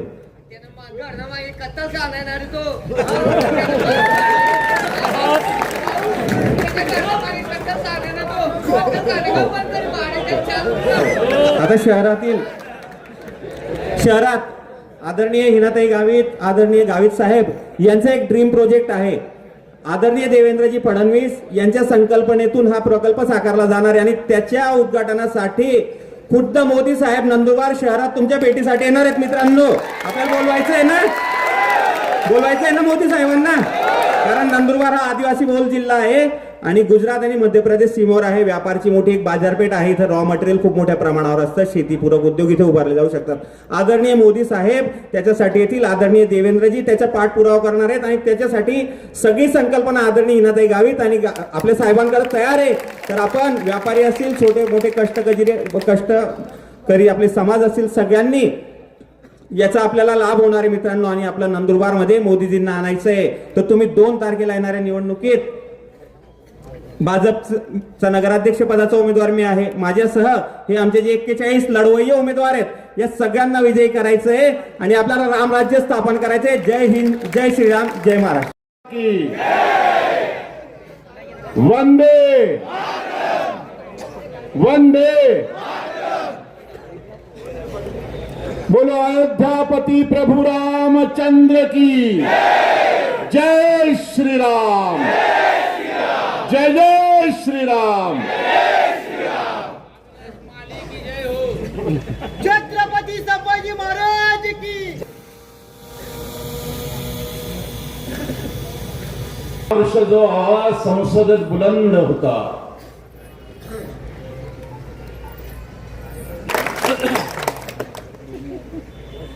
माझे पितृतुल्य आदरणीय पृथ्वीराज काकाजी,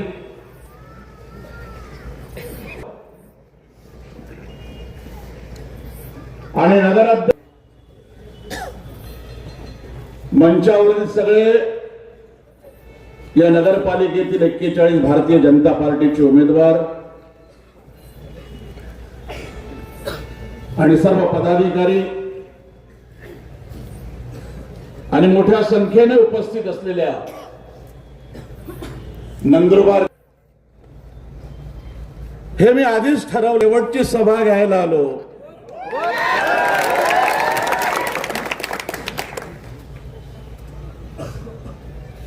आणि जिथे विजय आहे त्याच्या पाठीशी संजय असणारच. कारण हे विजय नकली विजय नाही आहेत, हे ओरिजिनल आहेत. खर तर गेल्या निवडणुकीत गावित साहेब मी काय चूक नाही केली हो. मी भारतीय जनता पार्टीचा कार्यकर्ता आहे, गेली 30 वर्ष काम करतो इमाने इतबारे. आणि आपल्याच पक्षाच्या उमेदवाराच्या प्रचारासाठी त्यांच्या सभेसाठी आलेल्या माझ्यासारख्या वक्त्याबद्दल चंदू भैया म्हणतात की कोई पॅकेज लेके आया था बोले वो दाढीवाला, वो जाडासा थोडा ढेबरासा, असंच ना. चंदू भैया आरशासमोर तुम्ही उभे राहा आणि मी राहतो, दोघांमध्ये स्मार्ट कोण आहे, हँडसम कोण आहे तुम्ही.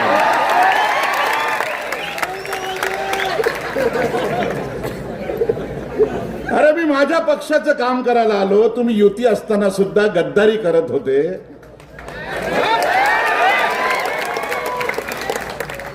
आणि मला म्हणे पॅकेज घेऊन आला. अरे हा, मी जर विरोधकाला मॅनेज झालो तर ते पॅकेज म्हणता येईल.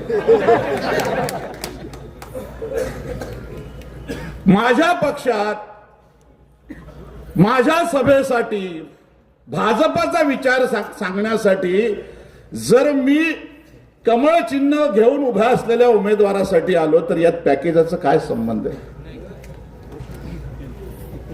चंदू भैया तुम्ही माझे मोठे भाऊ आहात.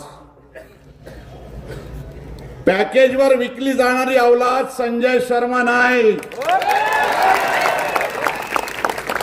आणि जर पॅकेज घेऊन विकलाच गेलो असतो तर 2004 साली शिवसेनेचे पक्षप्रमुख उद्धव साहेब ठाकरे यांनी जाहीर सभेत मला सांगितलं की तुम्ही आमच्या पक्षात प्रवेश करा.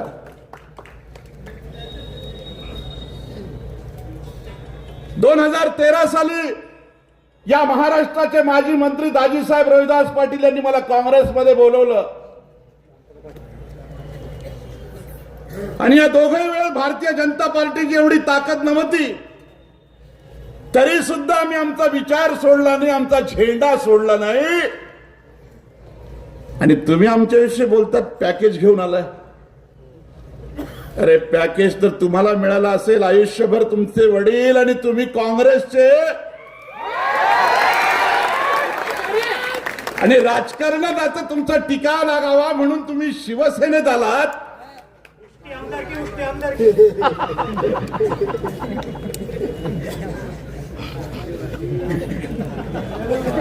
तेही मागच्या दारून आमदारकी मिळावी यासाठी.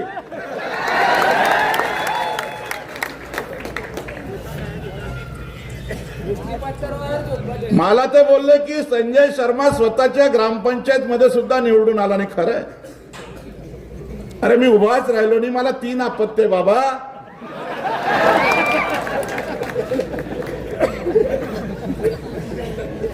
आणि निवडून आला म्हणून काही फार मोठं कर्तव्य तुम्ही केलं का.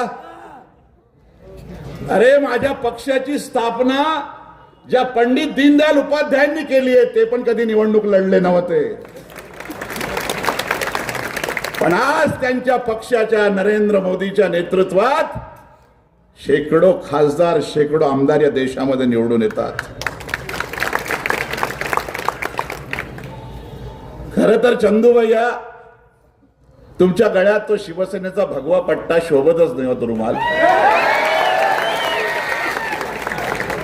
आयुष्यभर जो माणूस हिरवे साप गळ्यात घालून फिरला,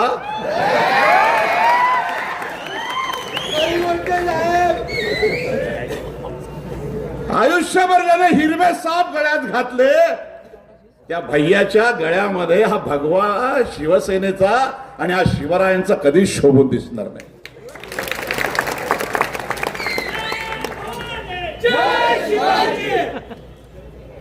हिनाताई बोलल्यात की भाचीवर सुद्धा खालच्या स्तरावर जाऊन टीका केली.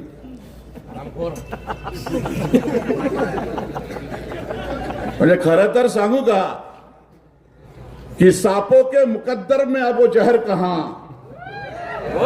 सांपों के मुकद्दर में अब वो जहर कहां. जो चंदू भैया आजकल बातों में उगलते हैं।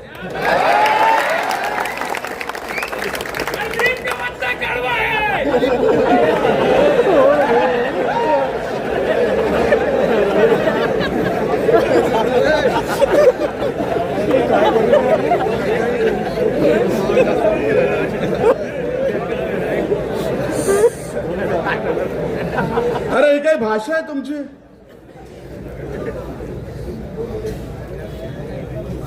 आणि तुम्ही जरी आडनावाने रघुवंशी असाल तरी तुमच्या रघुवंश कुळाचा कुलगुरु ऋषी मी वशिष्ठ आहे, ब्राह्मण पुत्र आहे, लक्षात ठेवा।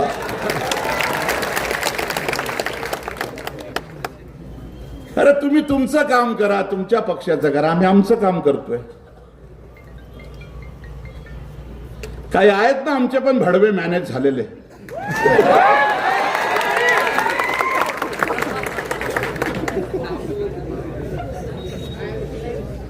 पण हिनात आहे, गेली 30 वर्ष मी भारतीय जनता पार्टीच्या विविध निवडणुकांमध्ये प्रचारासाठी फिरतोय। मला लोकांची बॉडी लँग्वेज कळते, देहबोली कळते, आणि मी या समोर बसलेल्या या सगळ्या जना समुदायाचं जेव्हा चेहरे बघतोय, मला त्यांच्या चेहऱ्यावरचा उत्साह आणि आत्मविश्वास बघून असं वाटतंय की 2 तारखेला क्रांती झाल्याशिवाय राहणार नाही।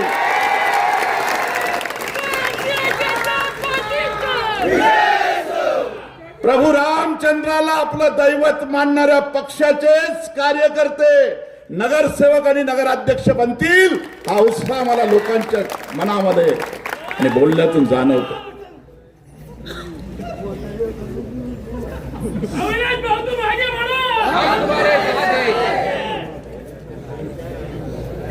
माझ्या समोर मोठ्या संख्येने मातृशक्ती बसलेली आहे, आणि मातृशक्ती काय करू शकते? 400 वर्षापूर्वी या मातृशक्तीतली कोणीतरी जिजाऊ माता ही स्वराज्याचं तोरण बांधण्याचा संकल्प मनात बांधते आणि छत्रपती शिवरायांना जन्माला घालते। जेव्हा ही मातृशक्ती रयतेचं राज्य उभा करण्यासाठी येते, तेव्हा ती पुण्यश्लोक अहिल्यादेवी होऊन पुढे येते, आणि जेव्हा ही मातृशक्ती जागी होते तेव्हा ती झाशीची राणी होऊन ब्रिटिशांच्या विरोधात लढते। जेव्हा हीच मातृशक्ती जागी होते तेव्हा ती क्रांती ज्योती सावित्रीदेवी फुले बनून पुढे येते आणि श्री शिक्षणाची चळवळ आणते। जेव्हा हीच मातृशक्ती जागी होते तेव्हा ती सोफिया कुरेशी बनून ऑपरेशन सिंदूर करत थेट पाकिस्तान मध्ये बॉम्ब हल्ला करते, हवाई हल्ला करते। आणि जेव्हा हीच मातृशक्ती जागी होते तेव्हा ते 2025 चा महिलांचा वर्ल्ड कप सैफाली वर्मा बनून, जेमिमा रॉड्रिग्स बनून, स्मृती मंदाना बनून पुढे येते आणि ती या देशाला वर्ल्ड कप मिळवून देते। आणि जेव्हा ही मातृशक्ती रणचंडी होऊन जेव्हा हिना गावीत बनून येते तेव्हा चंदूभैया तुझ्या राजवटीचा पूर्णपणे भस्मस केल्याशिवाय राहणार। या मातृशक्तीने खऱ्या अर्थाने 2024 साली काय क्रांती केली आपण बघितलं महाराष्ट्रात। या देवाभाऊच्या सगळ्या बहिणी या मुख्यमंत्र्यांच्या बहिणी म्हणून पुढे आल्या आणि संपूर्ण बहुमताचं राज्य भारतीय जनता पार्टी आणि शिवसेना युतीचं उभं केलं। याचं कारण या सगळ्या मातृशक्तीने आम्हाला आशीर्वाद दिले म्हणून ते शक्य झालं। हीच मातृशक्ती जेव्हा बिहारमध्ये 75% मतदान करायला रस्त्यावर येते, बूथ पर्यंत पोहोचते, तेव्हा 200 पेक्षा जास्त आमदार भारतीय जनता पार्टी आणि नितीश कुमारचे निवडून येतात। अविनाश भाऊ या मातृशक्तीने ठरवलंय, मी पण माणसांचे चेहरे वाचतो. मी पुस्तकं कमी आणि चेहरे अधिक वाचलेत. अरे हा सर्वसामान्य माणूस नगराध्यक्ष पदासाठी उभा आहे. खर तर काहीतरी आधी खिशातनं समाजासाठी दिलेलं आहे.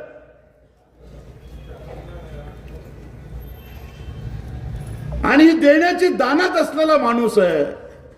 त्यांना मी आता त्यांच्याशी बोलत असताना विचारत होतो, समजा ह्या वातावरणात तुम्ही उद्या निवडूनच आले तर शपथ घ्या, या जनतेच्या विकासाच्या पैशात तुम्ही 1 रुपया सुद्धा खाणार नाही, प्रतिज्ञा करा, ही शपथ घ्या.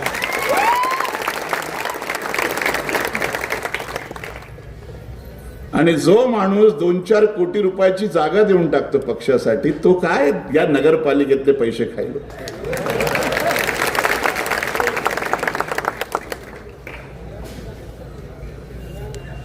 आणि मला एक सांगा, हुशार विद्यार्थ्यांना कॉप्या पुरवण्याची गरज असते का हो शाळेत परीक्षेला? एखादा पैलवान ताकदवर असला तर तो मांडोली करायला येतो का पुढे? त्याच्याकडे डाव असतील, ताकद असेल तर तो समोरच्याला चीज करतो.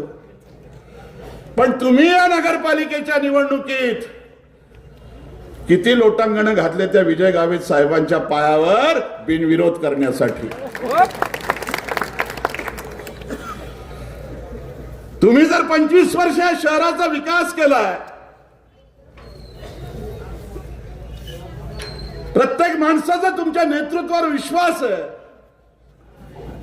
आणि मग अशा प्रकारे तुम्हाला तडजोड करण्याची गरज काय? अनेक ठिकाणी तर आम्ही मैत्रीपूर्ण लढतोय ना, जिथे युती होऊ शकली नाही तिथे. पण आज तुम्हाला सांगतो, दुर्दैवाने जर बिनविरोध निवडणूक झाली असती तर नंदुरबारकरांची किंमत 0 झाली असते. लक्षात ठेवा, 0.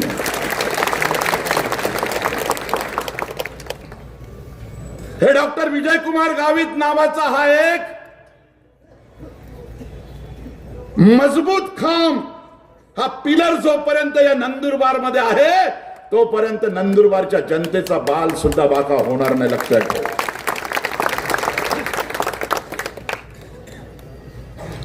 एकदा पाप झालं तुमच्या हातून, लोक बी तुमच्या भूलथापांना बळी पडले.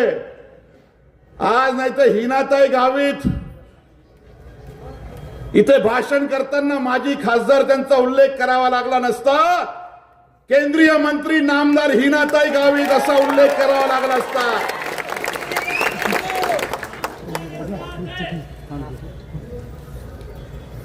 अरे किती सत्तेचा हव्यास असला पाहिजे. म्हणजे तुम्हीच आणि तुम्हीच. अरे माझे मोठे भाऊ, तुम्ही आजारी आहात, तुम्हाला 100 वर्ष आयुष्य मिळो, आणि उद्या जर पुन्हा त्या लिव्हरचा काही प्रॉब्लेम आला तर माझं लिव्हर तुम्हाला देईल, इतकी दानत माझी स्वच्छ आहे. हे वचन देतो चंदू भैया. राजकारणातली विरोध आणि राजकारणातली भूमिका वेगळी, पण तुम्ही माझे भाऊ आहात. उद्या तुमच्या दीर्घायुष्यासाठी पुन्हा जर तुम्हाला प्रॉब्लेम झाला तर ती माझं हृदय मी तुम्हाला काढून देईल, माझे ते लिव्हर ते काढून देईल. पण खरंच जर तुम्हाला वाटत असेल की अविनाश नगराध्यक्ष झाल्यानंतर या नंदुरबारचा कायाकल्प होऊ शकतो, नंदुरबार मधली दादागिरी संपू शकते, मदरशांचा त्या मौलवांचा फतवा हा कायमचा पुसला जाऊ शकतो. आणि हे जर तुम्हाला ठरवायचं असेल आणि खऱ्या अर्थाने प्रभू रामचंद्राचे तुम्ही भक्त असाल तर येणाऱ्या 2 तारखेच्या निवडणुकीत अविनाश महाजन, अविनाश माळी हेच नगराध्यक्ष झाले पाहिजेत, आणि तेही पूर्ण बहुमताने झाले पाहिजे.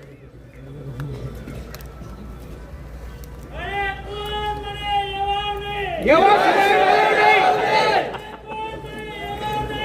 शिवाय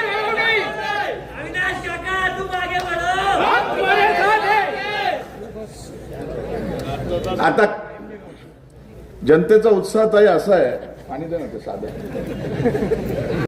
ची परवानगी काढून ठेवायची आहे. कदाचित माझ्या सभेला उत्तर देण्यासाठी ते सभा ठेवतील, मला माहित आहे चंदू भैया.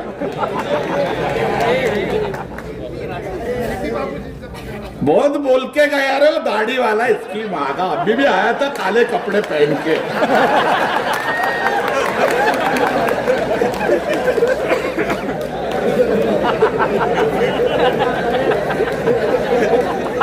अरे उसका तो काटा कभी भी मधुकर वर्षाले जैसा निकाल डालूंगा साला, किस झाड़ की पत्ती है वो.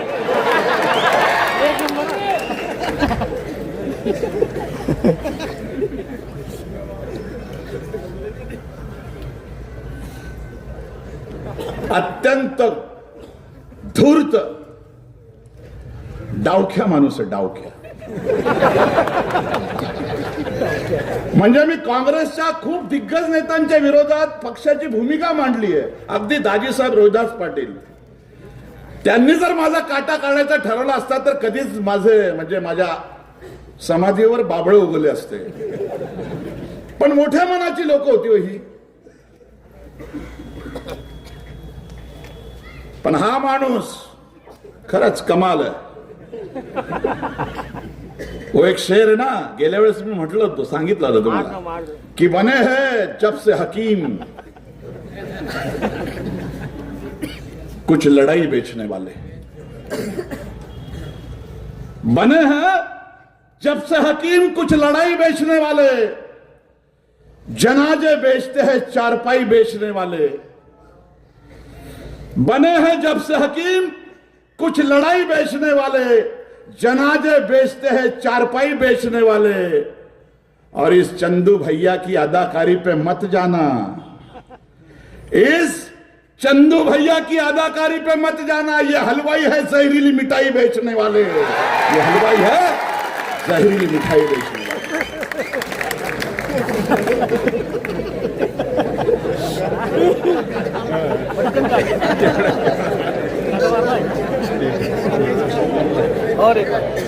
जर राहिलं नसतं ना तर चेहरापट्टी पण चांगली ऍक्टर राहिले असते.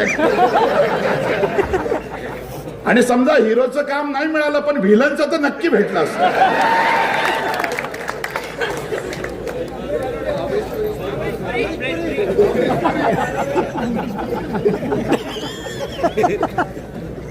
काय काय काय काय गर्दी गावित साहेब, इकडे तुडुंब भरलेलं. गेल्या वेळेस पण मला सभा झाल्यानंतर 40 मिनिटं लागले गर्दीतून बाहेर जायला. सेल्फी काढत होत्या. काय हेमलता खोट आहे. अरे आम्ही पक्षाचे भले पदाधिकारी छोटे असू, कार्यकर्ते छोटे असू, परंतु संजय शर्माच्या शब्दाची ताकद आहे ना, माझ्या शब्दांच्या नादी लागायचं नाही कोणी. माझ्याकडे शब्द हे सामर्थ्य आहे. सत्ता तर काय येते आणि जाते, पद येतात आणि जातात. मला माहित आहे आज देवेंद्र फडणवीस जी राज्याचे मुख्यमंत्री आहे आणि 6 माजी मुख्यमंत्री त्यांच्या आजूबाजूलाच गोंडा घोळतात.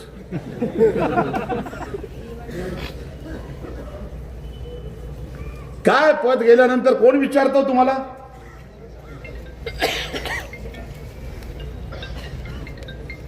आणि म्हणून आमच्या शब्दांच्या ताकदीवरती इमानदारी ईश्वराने आम्हाला दिलेली, कारण आम्ही विकले गेलो नाही कधी.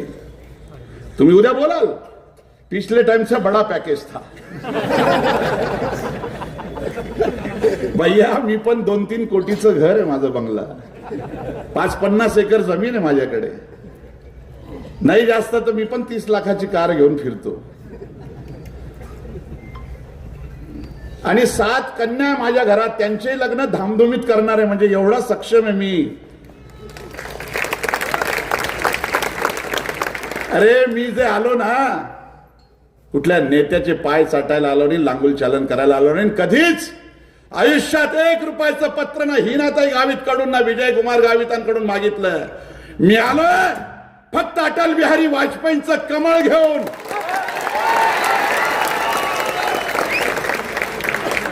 आणि तुम्ही म्हणतात पॅकेज. होय पॅकेज घेतलाय चंदू भैया मी. पंडित दीनदयाल उपाध्यायांकडून त्यागाचं आणि बलिदानाचं पॅकेज घेतलंय. श्रद्धेय अटल बिहारी वाजपेयी यांच्याकडून मी प्रामाणिकतेचं आणि इमानदारीचं पॅकेज घेतलंय. आणि देशाचे पंतप्रधान नरेंद्र मोदी यांच्याकडून 56 इंच सीना आणि तुमच्या सारख्या विरोधकांच्या छातड्यावर ताठ मानेने उभं राहायचं हे पॅकेज मी घेतलेलं आहे. अरे राजकारणात टीका टिप्पणी चालू असते, पण कुणाच्या परिस्थितीवर एखाद्या महिलेच्या त्या अत्यंत घाणेरडा शब्द तुमच्या तोंडात आले तरी कसे. मी ती क्लिप ऐकली.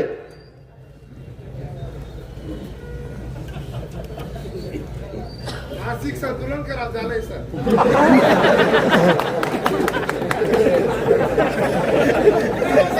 आणि खरं आहे हिनाताई, तुम्ही जे म्हणालात ना, हा केवळ हिनाताईचा अपमान नाहीये, हा तमाम नंदुरबारकर महिलांचा अपमान आहे, सगळ्या मुलींचा अपमान आहे. आणि एक वाक्य जर चुकलं ना, निवडणुकीचा खेळ बिघडून जातो. लक्षात ठेवा. अनिल गोटेंकडून फक्त धुळ्याच्या निवडणुकीत एवढंच बोललं गेलं होतं की दंगलीला कारणीभूत फक्त मुसलमान नाही, हिंदू पण आहे. अरे चारी मुंड्यात चित करून टाकलं त्या माणसाला. आत काय बाहेर काय. बरं ठीक आहे ना, पक्ष बदलला, पण ओरिजिनल डीएनए तर तोच आहे, हिरवा.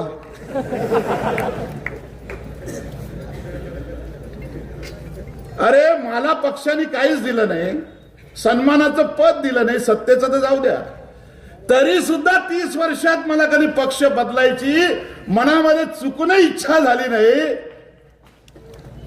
पॅकेजवर जगणाऱ्या माणसाला मग तुला तर भरभरून दिलं होतं देवानी, मग तुम्ही का पक्ष बदलला? काँग्रेसच्या वाईट काळात काँग्रेस मजबूत करण्याची जबाबदारी तुमची होती भैया. पण आता भैयाला माहित आहे, जोपर्यंत युगपुरुष युगंधर प्रभू रामचंद्राचा सच्चा भक्त नरेंद्र दामोदरदास मोदी जोपर्यंत आहे, तोपर्यंत काँग्रेस काय पण हिरव्यांना बाजू देणारा एकही माणूस या देशामध्ये याच्या पुढे राजकारण करू शकत नाही, कुठलाही नेत्याने करू शकत. मोहित राजपूतची हत्या करणाऱ्या, त्याच्या हत्येने रंगलेले हात ज्या लोकांच्या, त्यांना तुम्ही उमेदवार करतात.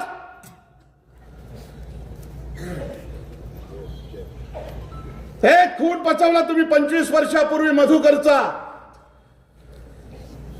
ईश्वराने तुमच्या छातड्यावर दुसरा मधुकर उभा केलाय, संजय शर्मा.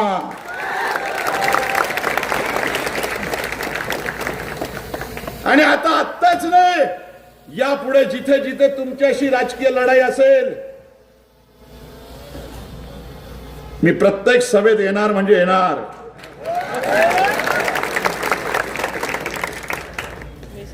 गावित साहेब, कधीतरी तुम्हालाही जनतेला सांगावं लागेल की मी तुमचा कधी राजकारणातला सत्तेचा आढावा आहे का? कधी कुठल्या कामासाठी मी तुम्हाला फोन केला का? हिनाताई, तुम्ही 10 वर्ष खासदार होत्या. अरे आम्ही विचाराने पेटलेले लोक आहेत. आमच्या रक्ताच्या थेंबावर फक्त या हिंदुस्थानावर प्रेम करणाऱ्या पक्षाचे पाईक म्हणून जगण्याचे संस्कार आहेत. आता दिवस संपलेले आहेत. एक धारा रद्द होते आता, जी पंडित जवाहरलाल नेहरूंनी स्वातंत्र्यानंतर लावली, ताई, कलम 30. याची लढाई आता संसदेत, आणि हे धारा 30 रद्द करायचंय. काय ते धारा 30 माहित आहे तुम्हाला? हे बघा, ही छोटीशी क्लिप 1 मिनिटाची ऐका. ते धारा 30 काय आहे. समाप्त हो सकती हैं। धारा 30 के बारे में अगर आप नहीं जानते हैं तो सुनिएगा। मोदी ने हिंदुओं के साथ नेहरू द्वारा किए गए विश्वासघात को सुधारने के लिए शायद लगभग अब पूरी तैयारी कर ली है। क्या आप धारा 30 के बारे में सुन चुके हैं, इसका मतलब जानते हैं तो इस वीडियो को पूरा देखिएगा। एक बार क्या हुआ था, धारा 30 जिसे नेहरू ने अन्यायपूर्ण तरीके से संविधान के अंदर शामिल कर लिया। जब नेहरू ने इस कानून को संविधान में शामिल करने का प्रयास किया और सरदार वल्लभ भाई पटेल को पता चला तो उन्होंने इसका कड़ा विरोध किया। सरदार पटेल ने कहा कि अगर ये कानून संविधान के अंदर आया तो हिंदुओं के साथ में बहुत बड़ा विश्वासघात हो जाएगा और अगर ये कानून इसके अंदर शामिल हुआ संविधान में तो मैं मंत्रिमंडल के पद से और कांग्रेस पार्टी से इस्तीफा दे दूंगा। आखिरकार नेहरू को सरदार पटेल के सामने झुकना पड़ा, पर कुछ समय बाद ही सरदार वल्लभ भाई पटेल की अचानक से मृत्यु हो जाती है और इस मृत्यु के तुरंत बाद ही इसे संविधान के अंदर शामिल कर दिया गया। अब जानिए धारा 30 की विशेषता क्या है। इस कानून के अनुसार हिंदू अपने सनातन धर्म की शिक्षा स्कूल और कॉलेज में ना तो दे सकते हैं ना ही ले सकते हैं, बल्कि धारा 30 के तहत मुसलमान और ईसाई अपने धर्म की शिक्षा देने के लिए मुसलमान मदरसा चला सकता है और ईसाई कॉन्वेंट स्कूल चला सकते हैं, लेकिन हिंदू अपने गुरुकुल या वैदिक शिक्षा पर आधारित पारंपरिक स्कूल नहीं चला सकते। यदि वे ऐसा करते हैं तो कानूनन उन्हें दंडित भी किया जा सकता है। साथ ही मस्जिद और चर्च के अंदर जितना भी दान आता है वो सारा पैसा, सोना, संपत्ति सब कुछ इन्हीं का होता है। वहीं ये संपत्ति का उपयोग अपने अनुयायी को बढ़ावा देने के लिए करते हैं, अशिक्षा में ही करते हैं और साथ ही कुछ हिंदुओं को धन के लालच में दबाकर धर्मांतर तक करा देते हैं। लेकिन हिंदू मंदिर में जितना भी पैसा, धन, सोना, चांदी जो भी जमा होता है वो सब कुछ सरकार के नियंत्रण में चला जाता है। धारा 30 हिंदुओं के खिलाफ एक जानबूझकर किया गया विश्वासघात है। मुस्लिम बच्चों के लिए अपनी धार्मिक पुस्तक कुरान पढ़ना अनिवार्य है और ईसाई धर्म की अगर हम बात करें तो इनके लिए बाइबल पढ़ना अनिवार्य है। पर हिंदू धर्म में ऐसी कौन सी बुक है जिसे पढ़ना अनिवार्य किया गया? तो क्या इस धारा 30 को अब खत्म कर देना चाहिए? क्या इसको लेकर हमारी संसद में किसी प्रकार का कानून आना चाहिए? आप जो भी सोचते हैं अपनी राय को जरूर से कमेंट सेक्शन में लिखिएगा। ये धारा 30 किसी प्रकार से सनातन धर्म का विरोध। किती मोठं षडयंत्र पंडित जवाहरलाल नेहरू या हिंदुस्थानाशी करून गेले आणि म्हणून ही नगरपालिकेची लढाई ही साधी लढाई समजू नका तुम्ही। भारतीय जनता पार्टीचा पोट तिडकीने प्रचार यासाठी आम्ही करायला येतो की कुठेतरी पुन्हा हिंदुत्वाला चांगले दिवस आलेले आहेत मोदीजींच्या नेतृत्वामुळे, देवेंद्रजींच्या नेतृत्वामुळे। हे हिंदुत्व तुम्हाला जर या शिरीष कुमारच्या शहीदाच्या भूमीमध्ये हे जिवंत ठेवायचं असेल तर 2 तारखेला अविनाश भाऊ माळी आणि आमच्या 41 उमेदवारांच्या कमळ या चिन्हावर भरभरून मतदान करा। आणि तुम्हाला एक गोष्ट नक्की सांगतो, गरिबांचे पोरे यापुढे यांच्या विरोधात उभे राहणार नाही। सामान्य कुटुंबातले लोक यांना विरोध करायला उभे राहणार नाही।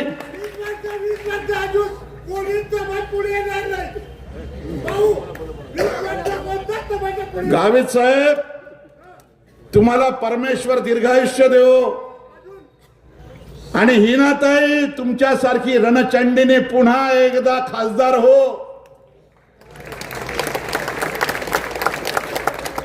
उद्या जर कदाचित तुम्ही पैशांना भाळलात, खोट्या भूल थापांना भाळलात, हा गरीबाचा पोरगा डोक्यावर कर्ज करून जो या निवडणुकीत या नंदुरबारचं नशीब बदलण्यासाठी उभा आहे,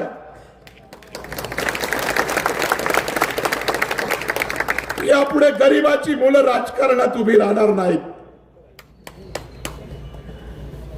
अनेक प्रयोग तुम्ही केले पण एक परिवर्तनाचा हा प्रयोग या स्वामी समर्थाच्या भक्ताला, या राष्ट्रीय स्वयंसेवक संघाच्या स्वयंसेवकाला आणि ज्या माळीवाड्याने आयुष्यभर नंदुरबारच्या दंगली रोखल्या,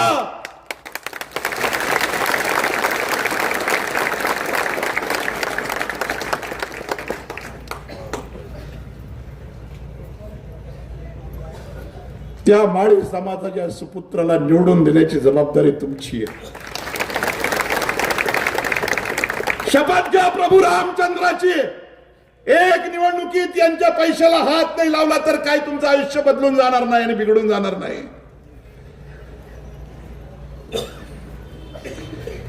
ज्या अविनाश माळीला केवळ राम मंदिराच्या पावत्या गोळ्या करतो म्हणून पक्षातनं दूर केलं, काय गुन्हा होता त्याचा? आणि मी सांगतो, या 5 वर्षात जर नंदुरबार मध्ये अविनाश माळी जर नगराध्यक्ष झाले आणि त्यांनी जर काही तुमचे काम, तुमचे स्वप्न पूर्ण नाही केले, तर याच व्यासपीठावरून त्यांच्या विरोधात मी भाषण करायला येईल. पण किमान एक संधी तुम्ही देणार आहात का नाही? हात वर करा.